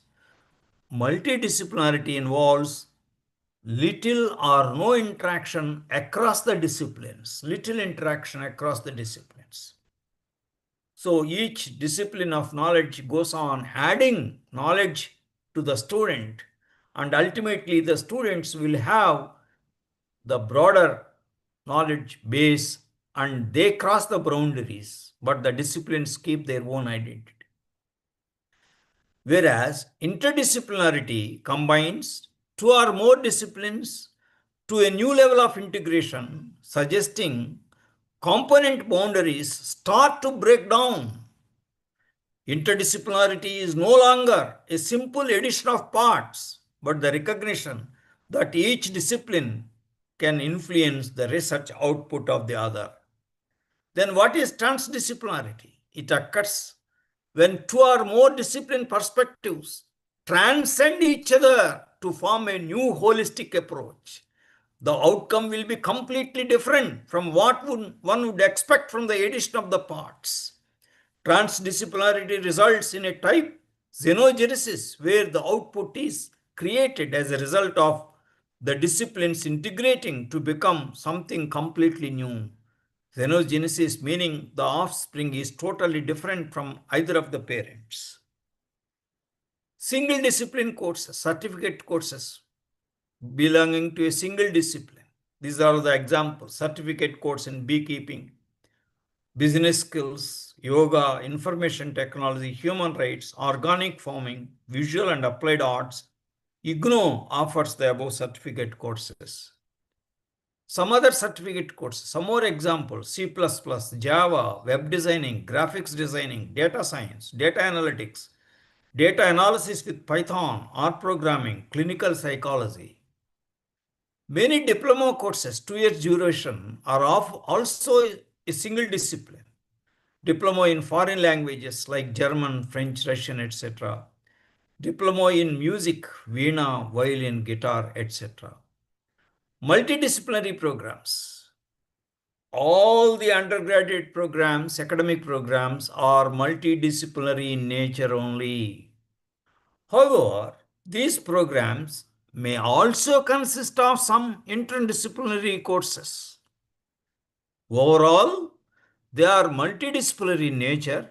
However, the multidisciplinary academic program also may consist of a few interdisciplinary courses. For example, BTech in Metallurgical and Materials Engineering includes courses like corrosion science.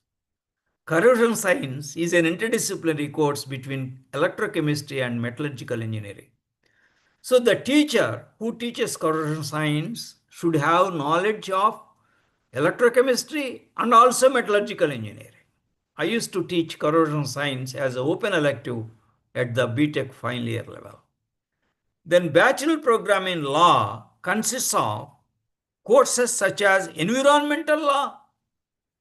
Bachelor program in law consists of courses such as environmental law, an interdisciplinary course between environmental science and law. Sociology of law, interdisciplinary course between law and sociology.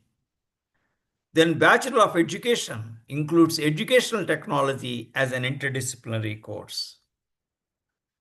Interdisciplinary programs, academic programs, not only course, academic programs also can be of interdisciplinary nature.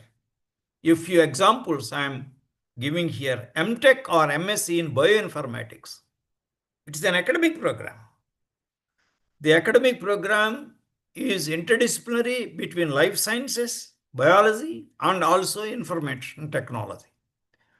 Then MS or dual degree programs in computational linguistics, computational natural sciences, offered at IIIT Hyderabad. MSc in health psychology, interdisciplinary academic program between health sciences and psychology. MTech in environmental biotechnology, interdisciplinary program between environmental engineering and biotechnology. It is offered in many IITs and NITs. Then transdisciplinary education. This needs a very high degree of collaboration between different departments and teachers belonging to different disciplines. Examples: projects executed by students in the interdisciplinary academic programs, executing research projects sponsored by the industry, executing consultancy projects also. Multidisciplinary, interdisciplinary, and transdisciplinary education programs are of great relevance in higher education. Our curricula should be totally reoriented to make them more multidisciplinary, consisting of interdisciplinary courses and transdisciplinary education. Multidisciplinary, interdisciplinary, and transdisciplinary education nurtures the students to take up complex real-world problems and contribute to innovative solutions. This approach has led to original methods, concepts, and solutions emerging. Many major discoveries have been made by interdisciplinary and transdisciplinary research by researchers from different disciplines. You see here, I have shown as an example, chemistry is at the center, and there are so many disciplines. It has interface with so many disciplines. It has frontier areas with so many disciplines like physics, mathematics, computer science, space science, agricultural science, archaeology, then biosciences, business and management sciences, etc., forensic science, earth science, engineering, law, with so many different disciplines of knowledge.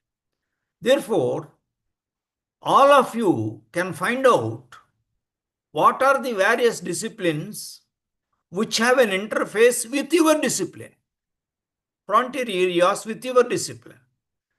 Like that, you can include some advanced courses of interdisciplinary nature, right, in your curriculum. Your students will be having skills like critical thinking, analytical reasoning, problem solving, because the real problems, real world problems can be solved by multidisciplinary and interdisciplinary and transdisciplinary knowledge only. Not single discipline cannot solve the real world problems. Role of faculty members, design of curriculum.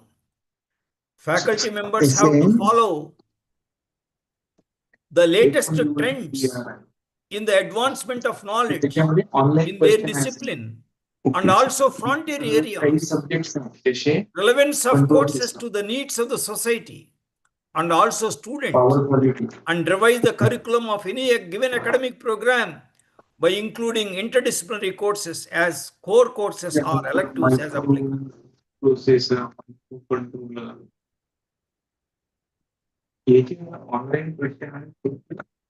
So, excuse me, Mr. Rohan Thakur, please mute yourself. Please mute yourself and आणि talk. ते CR Kothari वाचण्याचा प्रयत्न केला पण ते खूप कठीण आहे. Mr. Rohan Thakur, आणि please mute yourself. आणि Please चॅट mute जीपीटी मध्ये yourself, हे टाकतोय Mr. Rohan Thakur. रिसर्च मेथडॉलॉजीचे तर Please आर एम mute वरचे yourself, तेवढं हे sir. करतोय. ठीक आहे. Hello, तर ते Mr. Rohan कंट्रोलच्या Thakur, लॅबचं mug please me mute बघतो कसं yourself. झालं तर. एकदा रिपोर्ट करतो सगळं आणि एकदा डिस्कस करतो म्हणजे तुम्ही सांगाल मग की अजून काय काय problem. See, Mr. Rohan Thakur, please mute yourself. Your conversation is disturbing all. Mr. Rohan Thakur. Then pedagogical practices. When we teach any course, we have to implement the learner-centric pedagogy. We have to make the students see the interconnections between different concepts of a discipline, and also the interconnections between related disciplines of knowledge. That is how our teaching has to be totally reoriented. We should unlearn how we have learned as the students. As teachers, we have to implement learner-centric pedagogical practices. For doing this, we need to have a mastery of knowledge and deep insight, not only in our discipline, but also in frontier areas. That is very important, sir. Very important today. Then the students will be able to learn the art and science of learning and soon become holistic learners and see the knowledge as a whole. Only for the sake of convenience, we are designing the curriculum as a combination of several courses, and several teachers are involved in teaching a particular course in a given semester. Some not less than 6 teachers are involved in teaching a course. For the sake of convenience, that means students study different courses. But knowledge is, they have to see the knowledge as whole. When will they be able to see? When they see interconnections between different courses.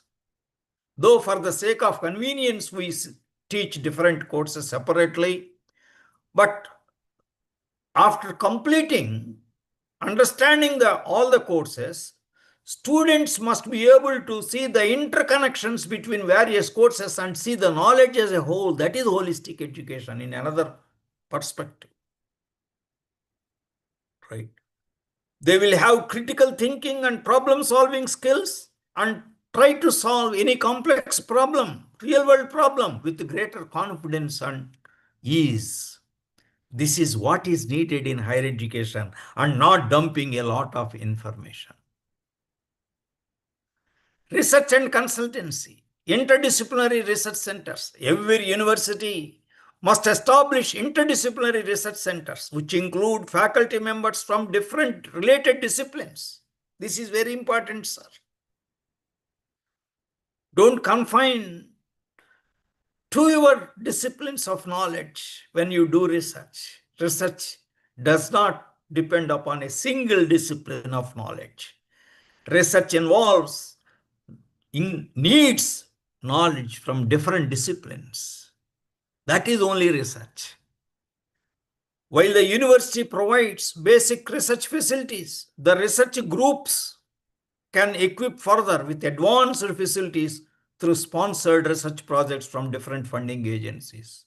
That is what is needed in universities and colleges.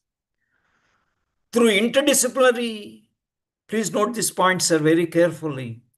Through interdisciplinary and transdisciplinary research, the research teams can work on advanced and frontier areas, resulting in original and new knowledge, transcending the disciplines involved. This original knowledge must form a new field of knowledge and show a path and direction to other researchers of the world. This is what is needed in the country, sir. So far, what is being done? The new knowledge is born, created in some other country, in Europe and USA. And we follow, we do some other work in the same field of knowledge.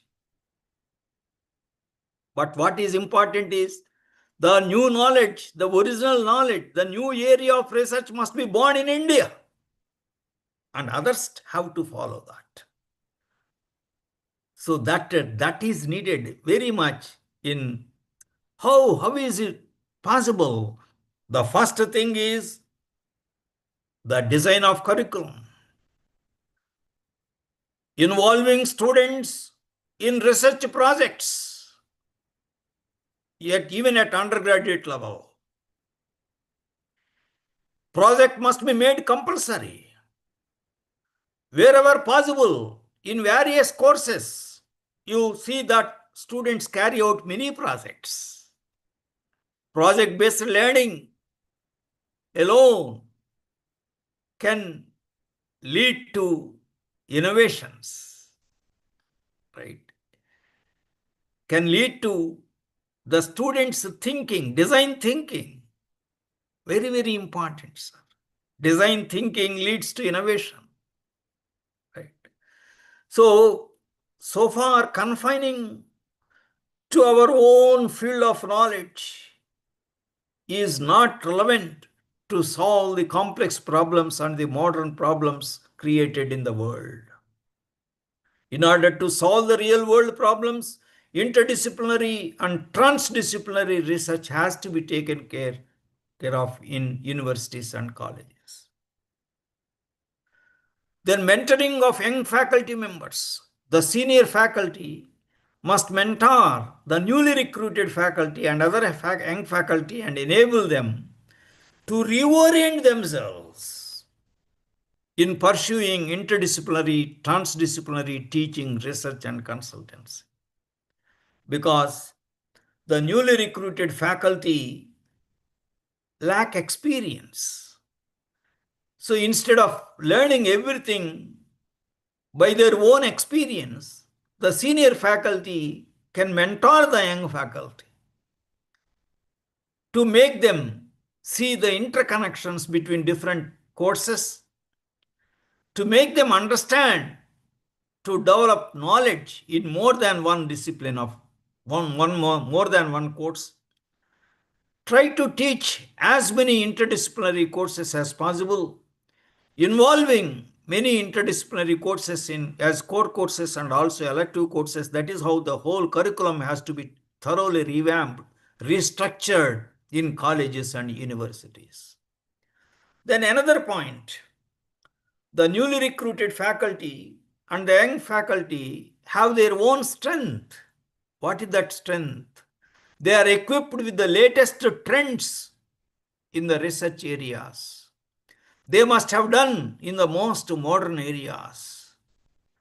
Therefore, when they submit research projects, the young faculty, they may be the group leaders.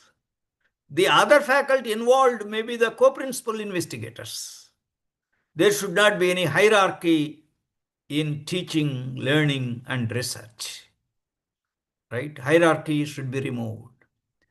Whoever has the expertise must be the principal investigator, not based on seniority. So we have to break this kind of tradition, right? So young faculty can be the principal investigators and senior faculty, if they are relevant to their field, can be the co-principal investigators also. Whoever has greater expertise will have to be the principal investigator. Course categories, UG programs, as per UGC revised choice-based credit system, multidisciplinary curriculum. You can go through the what is called reference, which is given at the bottom of this slide.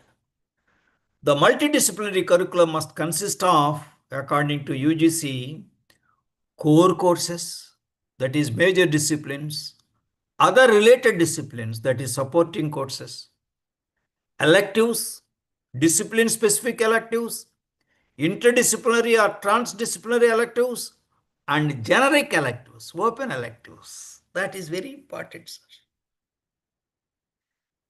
Only then it is choice-based credit system. Only when you include, your curriculum includes open electives. IIT Madras has provided the opportunity to learn music, introduction to music as one of the electives. Management studies is another elective, right? So there can be open electives, right, for the students to choose according to their interest, their aptitude, right? That is important. Every curriculum must include at least 2 or 3 open electives. The students from all academic programs may choose the open electives. There is no requirement of prerequisite knowledge. When you design the open electives, there should not be any requirement of prerequisite knowledge for that. Any student must be able to choose. Then category C, ability enhancement, compulsory courses, including value education, environmental studies. Value education and environmental studies are made compulsory courses. So in some of the universities, they are included in the curriculum, but without credits. That is wrong. Any course which is included in the curriculum must have credits, a minimum of 2 credits. Right. Then skill enhancement courses. Then value-added courses. Value-added courses don't confuse with value education. Value-added courses means which may provide employment opportunities to the students. There are such courses in terms of knowledge and skills. That is the meaning of value-added courses. When your university or college goes for accreditation by NAC, they will see all this. Whether you have value-added courses, then there is some weightage for that. You have skill enhancement courses, there is a weightage for that, weightage of marks for that. Then summer internship, then research project. In case of a 4-year honors degree with research for 12 credits, 12 credits. So UGC provides a scope for even the students need not undertake a research project in the place of a research project, they can do 3 more courses. But my dear friends, in my opinion, please include research project in all 4-year degree courses as a major with 12 credits. Please make research project mandatory. Only when the students execute a research project, they will have achieved several skills like critical thinking, problem solving, communication skills, research related skills. If it is a group project, collaboration and teamwork, then self-learning skill. If it is related with the community engagement. So several graduate attributes can be achieved if the students are involved in doing a research project. Make it mandatory. That is my sincere advice to all colleges. And though university UGC has given a provision, even without doing a research project, one can get a degree by doing 3 more elective courses, 3 more courses, right? But research project must be made mandatory. Then, wherever possible, in as many courses as possible, please include a mini project as one of the modes of assessment with a weightage of about 20% marks. Mini project. Project-based learning is very, very important to enable them to achieve many graduate attributes. Innovative and flexible curriculum. A flexible curriculum is a curriculum that can adapt to the changing needs, interests, and the abilities of the students and the learning environment. It is the student-centric curriculum based on the choice and needs of the students. While core courses and mandatory courses are continued, there is a greater flexibility in elective courses, which are offered as per the choice of the students. In other words, the elective courses offered may change every year depending upon the interests of the students in that batch. Even 5 students are interested in a particular course, you have to offer that course as elective course. New elective courses are introduced in the curriculum based on the latest advances in the major disciplines and their relevance to the needs of the students. It must be ultimately student-centric curriculum. Interdisciplinary dual degree programs. You have BTech in computer science and MS in computational linguistics. This program is offered. BTech in computer science and MS in computational natural sciences. BTech in computer science and MS in bioinformatics. These are the programs offered in some of the institutes. Interdisciplinary dual degree programs, right? So far, we have discussed thoroughly what is holistic education, what is multidisciplinary education. Under multidisciplinary curriculum, you have to introduce interdisciplinary and transdisciplinary education also. All that we have discussed. Now, I am going to take you to another perspective of holistic learning. A totally different perspective of holistic learning I am going to take you now, which you have never heard, never understood before, I'm sure, right? Because while preparing this lecture itself, I have tried to understand myself, and after thoroughly understanding, I have included in this lecture. So have you heard of what is intuitive learning? You may have heard of the word intuition. But what is intuitive learning? Have you understood? Is it having any meaning for implementation in colleges and universities? I am now going to throw light upon intuitive learning and ultimately holistic learning of the brain. So that I am going to discuss now. The word intuition comes from the Latin verb intuere, translated as consider, or from the late Middle English word intuit, to contemplate. Use of intuition, sometimes referred to as responding to a gut feeling. I have a gut feeling that this is going to happen. That is intuition. Intuition has the ability to acquire the knowledge without recourse to conscious reasoning or needing an explanation, right? Without any rationalistic approach, you acquire knowledge. That is what is called by intuition. Intuition is, in philosophy, is the power of obtaining knowledge that cannot be acquired either by inference or observation or by reason or by experience. This is the meaning which I could get from Encyclopedia and also Britannica.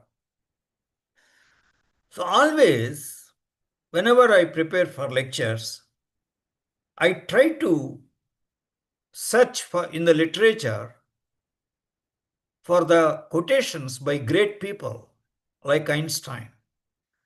So I searched for a quotation by Einstein. What is his opinion about intuition? So this is the quotation I am sharing by Albert Einstein. Please follow it very carefully. It is of great interest to everyone. The intuitive mind is a sacred gift. The intuitive mind is a sacred gift, and the rational mind is a faithful servant. Look at the point. The intuitive mind is a sacred gift, and the rational mind is a faithful servant. We have created a society that honors the servant. That is, rationality is honored greatly, and has forgotten the gift. The intuitive mind is forgotten, whereas the rational mind is considered, is honored in the society. We have created such society. We will not solve the problems of the world from the same level of thinking as we were at when we created them. More than anything else, this new century demands new thinking. We must change our materially based analysis of the world around us to include a broader, more multidimensional perspectives. That is the quotation by Einstein. Then Steve Jobs is also a great inventor, innovator, was a co-founder of Apple company. He says, I began to realize that an intuitive understanding and consciousness was more significant than abstract thinking and intellectual logical analysis. Intuition is a powerful thing, more powerful than intellect, in my opinion, that has had a big impact on my work. Steve Jobs, he was a dropout in the college, but has become great inventor and innovator. He says that is because of intuition, which has had great impact on his work. Right. Then Alexis Carrel, a Nobel Prize winner in 1912 in physiology and medicine, he says all great men and women are gifted with intuition. They know without reasoning or analysis what they need to know. Intuitive knowledge, according to Sri Aurobindo, Sri Aurobindo defines intuition as reason without the influence of the senses. Intuition is a direct knowledge, a direct experience of something else. The knowledge can come from inside or from outside. Dr. Radhakrishnan said, it's a wonderful quotation by Dr. Radhakrishnan, Dr. Sarvepalli Radhakrishnan. I draw your kind attention to that. Intuition is a distinct form of experience. It is self-established, swatasiddha, self-evidencing, swasamvedya, and self-numinous, swayam prakash. It is inexpressible. It escapes the limits of language and logic, and there is no conception by which we can define it. The experience itself transcends expression. See the sentence. The experience itself transcends expression. All creativity and indeed all progress in the world in various spheres of life is the inevitable result of intuition only. Role of intuition in scientific inventions. Discovery of buoyant force by Archimedes is a classical example of intuition. Hero 2, the story goes like this. Hero 2, king of Syracuse, asked Archimedes, Greek mathematician and physicist, whether the king's crown was really made of pure gold made by craftsmen.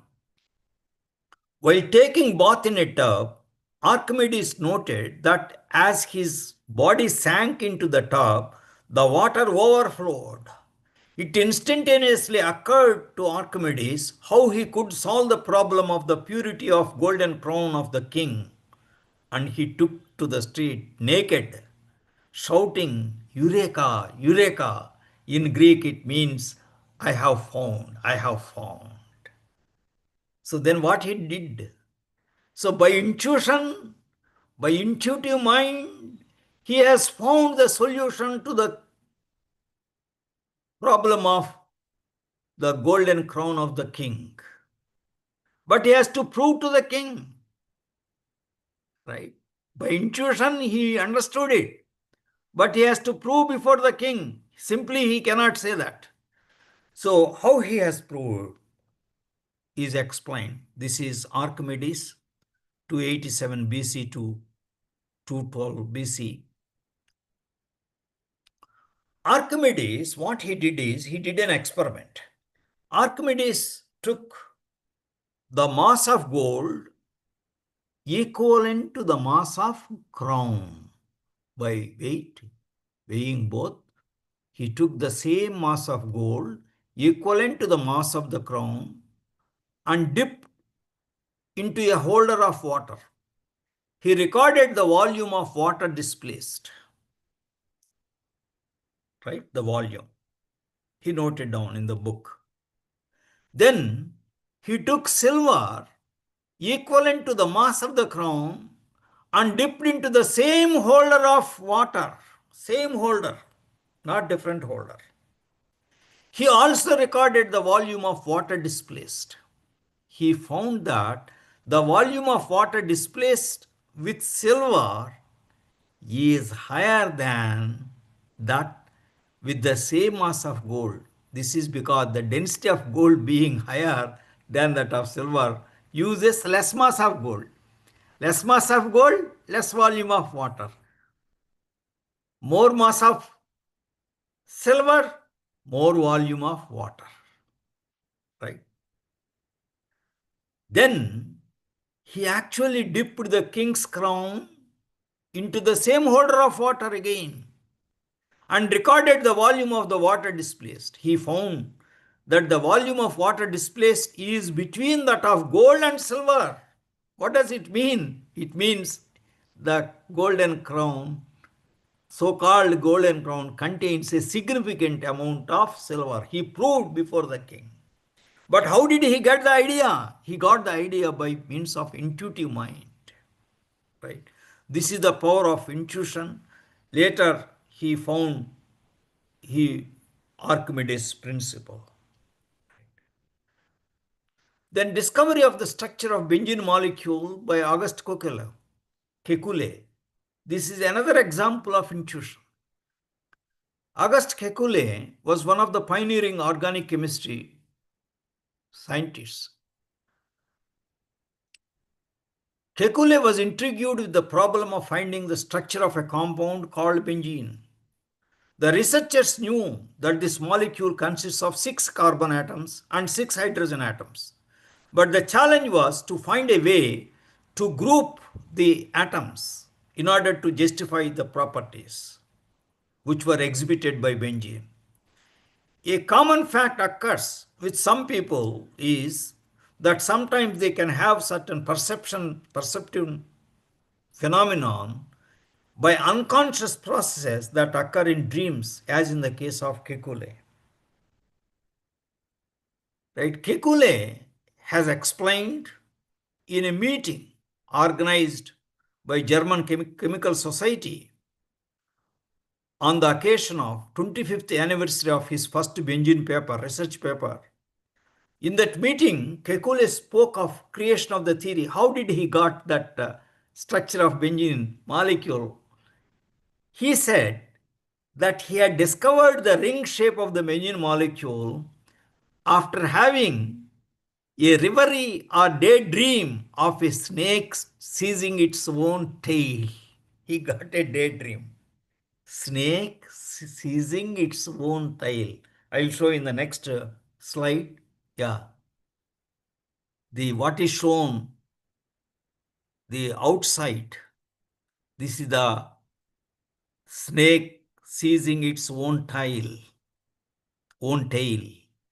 And inside this is the structure of benzene molecule given by Auguste Kekulé. That is because of the daydream. It suddenly occurred to him, suddenly as a flash of idea, it occurred to him. That is the power of intuition, not by rationality. Suddenly, as a flash, it occurred. Now, you see, Archimedes, by the power of intuition, had got the idea to solve the problem, but he did the experiment. Doing experiment and proving it is the quality of rational mind. Getting the idea is the quality of intuition. So, there is the role of both intuition and rationality in knowledge.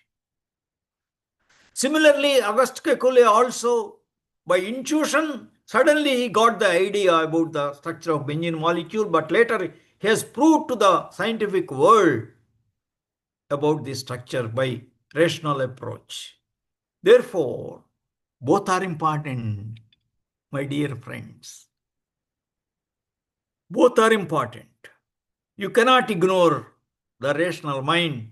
You can neither ignore the intuitive mind. Both are important. So both are combined beautifully by a famous psychologist, Carl Rogers. Now I bring Carl Rogers, a well-known psychologist, into picture. In 1983, he emphasized that learning required the experiential learning component. Rogers argued that in order to completely learn, an individual must engage in whole person learning using the entire brain. That is whole person learning, the entire brain. Traditionally, learning has focused only on the cognitive dimension of learning, or the right brain learning, left brain learning. Rogers believed that in order to really learn, a person must use the right brain as well. Left brain is necessary to learn rationally. So traditionally, all the psychologists have provided cognitive domain of learning, which is related to the rationalistic mind, that is the left brain. But Carl Rogers argued there is role of right brain also in learning, that is experiential learning. In the words of Carl Rogers, 1983 paper, significant learning combines the logical, the left brain activity, and the intuitive, the right brain activity, the intellect, left brain activity, and the feelings, the right brain activity, and the concept, the left brain activity, and the experience, the right brain activity, the idea, left brain activity, and the meaning, right brain activity. Right? He argued, therefore, in research and in important decisions in business management and in all other spheres of life, it is necessary that we use analytical reasoning and the intellect, that is left brain activity, and also experience and intuition, that is right brain activity. Once again, analytical reasoning and the intellect, that is left brain activity, and experience and intuition, that is right brain activity. Only then it is the holistic, another perspective of holistic learning, whole person learning, whole brain learning. Right. Intuitive learning, context of higher education, individual projects and group projects. It is the best practice that most of the courses include mini projects in the teaching learning process, besides the major project in the final year. The projects may be open-ended, and the project may be chosen by the students from a list of projects suggested by the teacher. Interdisciplinary projects with students from different disciplines of knowledge are also desirable. The teacher may guide the student, but not direct the student. Let the student experience. The execution of the projects in such a way might include the functions of both the left brain and the right brain. Let the student experience. Let the student use his intuition. Let the student use his rationality. A combination of the rationalistic mind, left brain activity, and a combination of experience and intuition, that is right brain activity. That is important. Group projects by students using jigsaw project method. In this method, there may be 3 students in a group. The teacher has to design the group projects in such a way that the project also has 3 different tasks. Each student in the group chooses one task after discussion among the group. Each student performs his or her task. There may be discussion among the group. Peer learning is encouraged. encouraged. After all the three students complete their task, the outcomes of each task are integrated to result in the outcome of the project. In this method, every student is an active learner and accountable for the execution of his task. Whatever he has achieved, the outcome of his task, his or her task, he has to explain in the form of a seminar. All the three students have to deliver the seminar about the achievement of their task, right? So whenever you use the group project, please use jigsaw project method. Traditionally, when you are giving group projects, one is active learner and the other two are passive observers. So whenever you use group project, use only jigsaw project method. Open-ended experiments in the laboratory. There is a large scope for intuitive learning in the execution of open-ended experiments. I used to conduct, besides the list given in the curriculum, I used to encourage the students to do at least one open-ended experiment in every semester.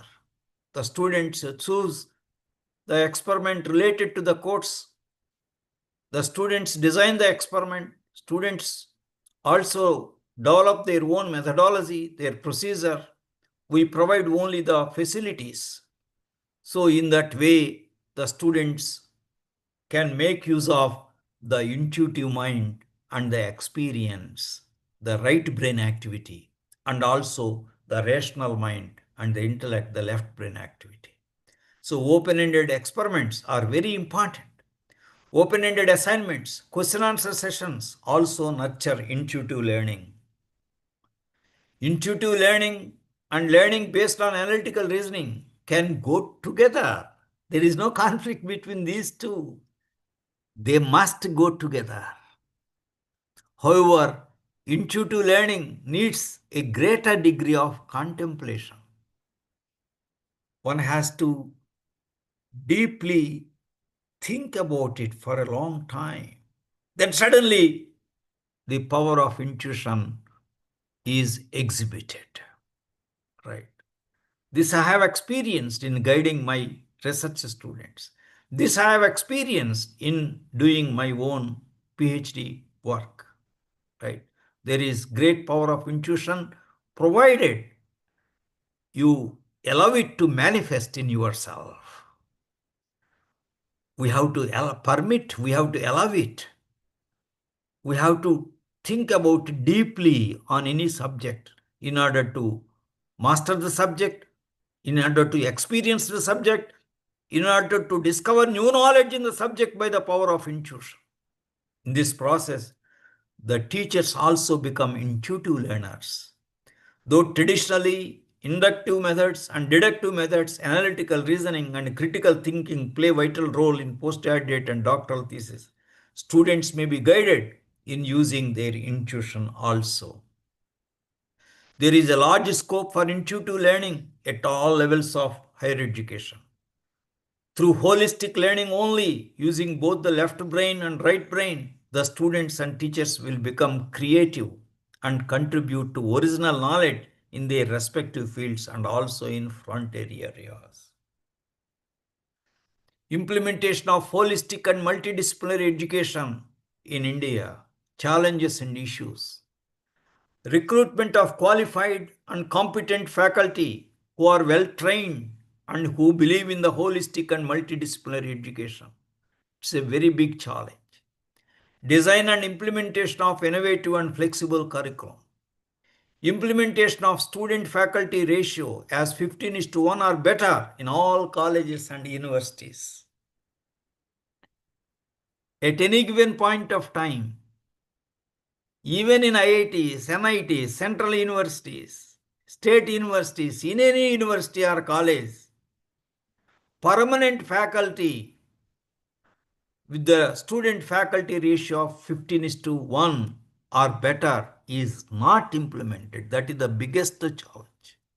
Therefore, adequate competent faculty are not available to introduce and implement innovative and flexible curriculum, introduce more electives, introduce interdisciplinary courses. That's the big limitation. We do not have in colleges and universities adequate number of faculty and competent faculty.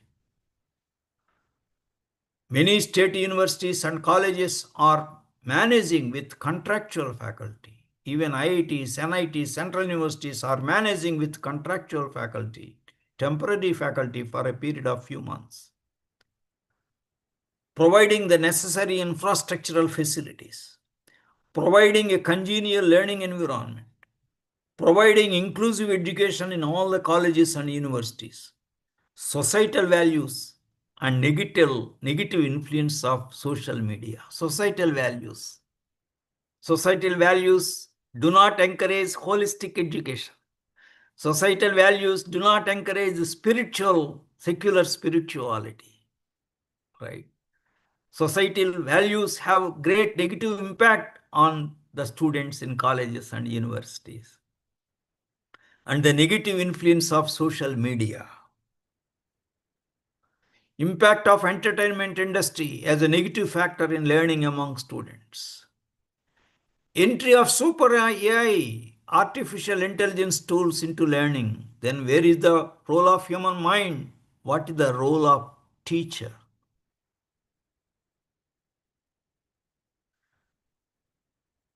The super AI tools must only be the tools. I am cautioning all the colleges and universities. We have to carefully make use of the AI tools. There should be role of human mind in thinking, in intuition, in rationalizing, in analytical approach. The human mind should never be replaced by any artificial intelligence tools. There should be limited role, meaningful role for super AI tools in education. They may have great importance in medical diagnosis and treatment. In other fields, they may have great relevance, but in education, they should never be allowed to replace the human mind. Otherwise, after some time, the human mind becomes a slave to the super AI tools. Then there is nothing like analytical approach, there is nothing like intuition, there is no discoveries. The robots have to discover, not the human mind. That will lead to the decay of the capacity of the human mind. There is a danger, right? So the colleges and universities have to be very careful in using the super AI tools. Right kind of parent-child relationship, right kind of teacher-student relationship. Very, very important, sir, in implementation of holistic and multidisciplinary education. In cultivating holistic individuals. But holistic and multidisciplinary education alone can cultivate holistic individuals who ultimately lead to harmony in the society. That is important. The colleges and universities should produce holistic individuals who will have a positive impact on the society. That is important. Conclusion. The challenges and issues in the implementation of holistic and multidisciplinary education can be overcome with the collective effort from the governments, vice chancellors, and principals of the universities and colleges, and above all the teachers in higher education. Holistic education might lead to holistic individuals who live in harmony with all existence. Sri APJ Abdul Kalam, ex-President of India, in his speech in Golden Jubilee meeting of the European Union, quoted the Tamil philosopher Kaniyan Pungunrar, who said, "When there is a righteousness in the character, there is beauty in the heart. When there is beauty in the heart, there is harmony in the home. When there is harmony in the home, there is order in the nation. When there is order in the nation, there is peace in the world." So I have several videos, 80 videos I have published in YouTube channel. Out among them, about 65 videos are related directly to higher education and pedagogy, especially pedagogy, teacher-student relationship, or all that. Channel name Professor space BV space Appa space Rao. Holistic education and secular spirituality. Holistic education, integration of value education, games, sports, and community service. Multidisciplinary, interdisciplinary, transdisciplinary education. Intuitive learning. These are only examples. Channel link I have given here. Channel devoted to education, 80 videos. I have added 2 more videos. The most important ways to improve your teaching, artificial intelligence in education, knowledge, skills, and the other examples also. So now question answer session, sir. Thank you, sir. Participants, the forum is open for discussion. If there are any queries or the question or some kind of observation with related to this session, you can please note down here. Please, anyone.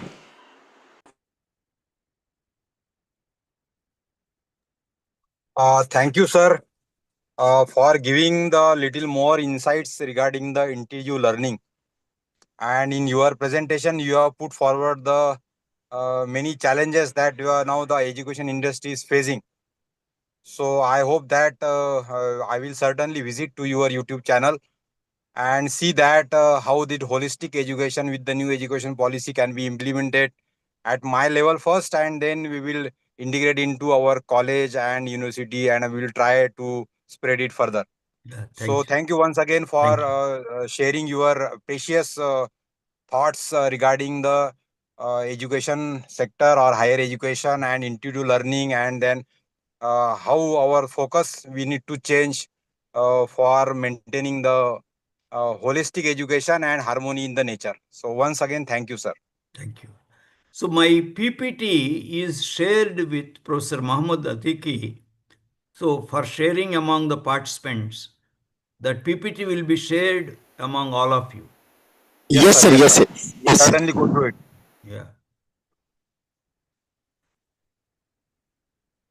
Yes, Any anyone other else? questions? Any other questions, please?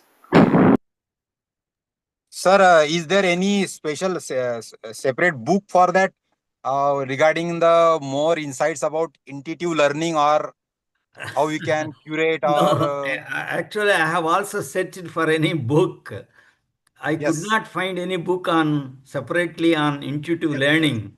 Very So, scared topic was there, but it was very much important nowadays. yeah, no, very important. In the age of AI, now we are Yeah, forgetting all our natural powers. yeah, yeah. Because in my teaching also, I always, whenever I am thinking deeply in for related to any problem, so we find that there are many ways to solve that problem, and that comes from our right mind, Yes, which was maybe the intuition, or yes, which may yes. be our natural power. You are quite right. You are quite Yes, right. sir. That is the experience you obtain when you think very deeply, very, very Yes, sir. deeply, not superficially. Yes. Yeah, definitely.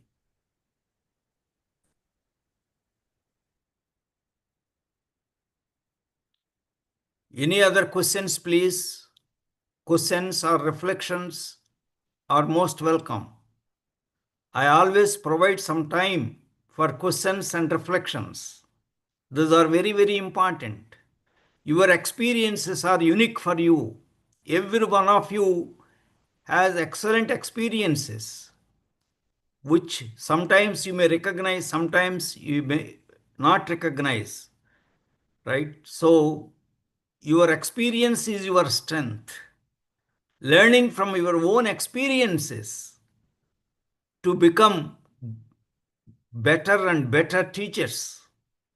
There is nothing like we have already achieved as the best teachers. There is nothing like that. We are continuously learning. While I am giving the lecture, I am also learning. I am also learning. Simultaneously, I am learning. Yes, sir. One just small experience I am sharing Yeah. for your reference purpose. In 2017, For the one batch, I have planned one extra course that is regarding mission gold medal. So in that, I have tried that I have taught to the students that you have to also use your right brain, Yeah. so that there you can make some creative things. As Yeah. a faculty of civil engineering, we require the creativity more. Yeah. Yeah. And because of the nowadays, we are trying to more only going for the rational things and using the left brain. So Yeah. as what is said, that only we are doing, and we are not thinking about creating or adding something new in Yeah. your design or in your things. Yeah. So I certainly got that there are some students, those who are thinking about the creating some new model of the building, or creating some adding some new design to the members in the bridges and all that things. Yeah. So these things are more required in our higher education nowadays, Yeah. because now in the age of AI, we are dominating that right brain. We are not Yeah. using that, and we are hampering the creativity greatly. Yeah. Right. So whatever you are rightly said in your lecture, that now we have to go with the side by side by using the left brain also, and but we have to also use the right brain also. Yeah. Rather to say the right brain is having more power Yeah. than left Yeah. brain. Yes. Yes. Yes. Yes. So we have to find out the various ways of exciting how this right brain can be utilized in our analysis and design and creativity. Yeah. And also your projects, you have to Yes, yes, give every yes. course. Every In course the can project, we got the introduce. more chances to put our creativity forward. Yes. Yes. Yes. You are. I totally agree with you, sir. I appreciate your reflections. I have great appreciation for your reflections and your experience. Right. Sir, I think there is no more questions. So, if you could permit, shall we conclude? We can conclude, sir. Yes, sir.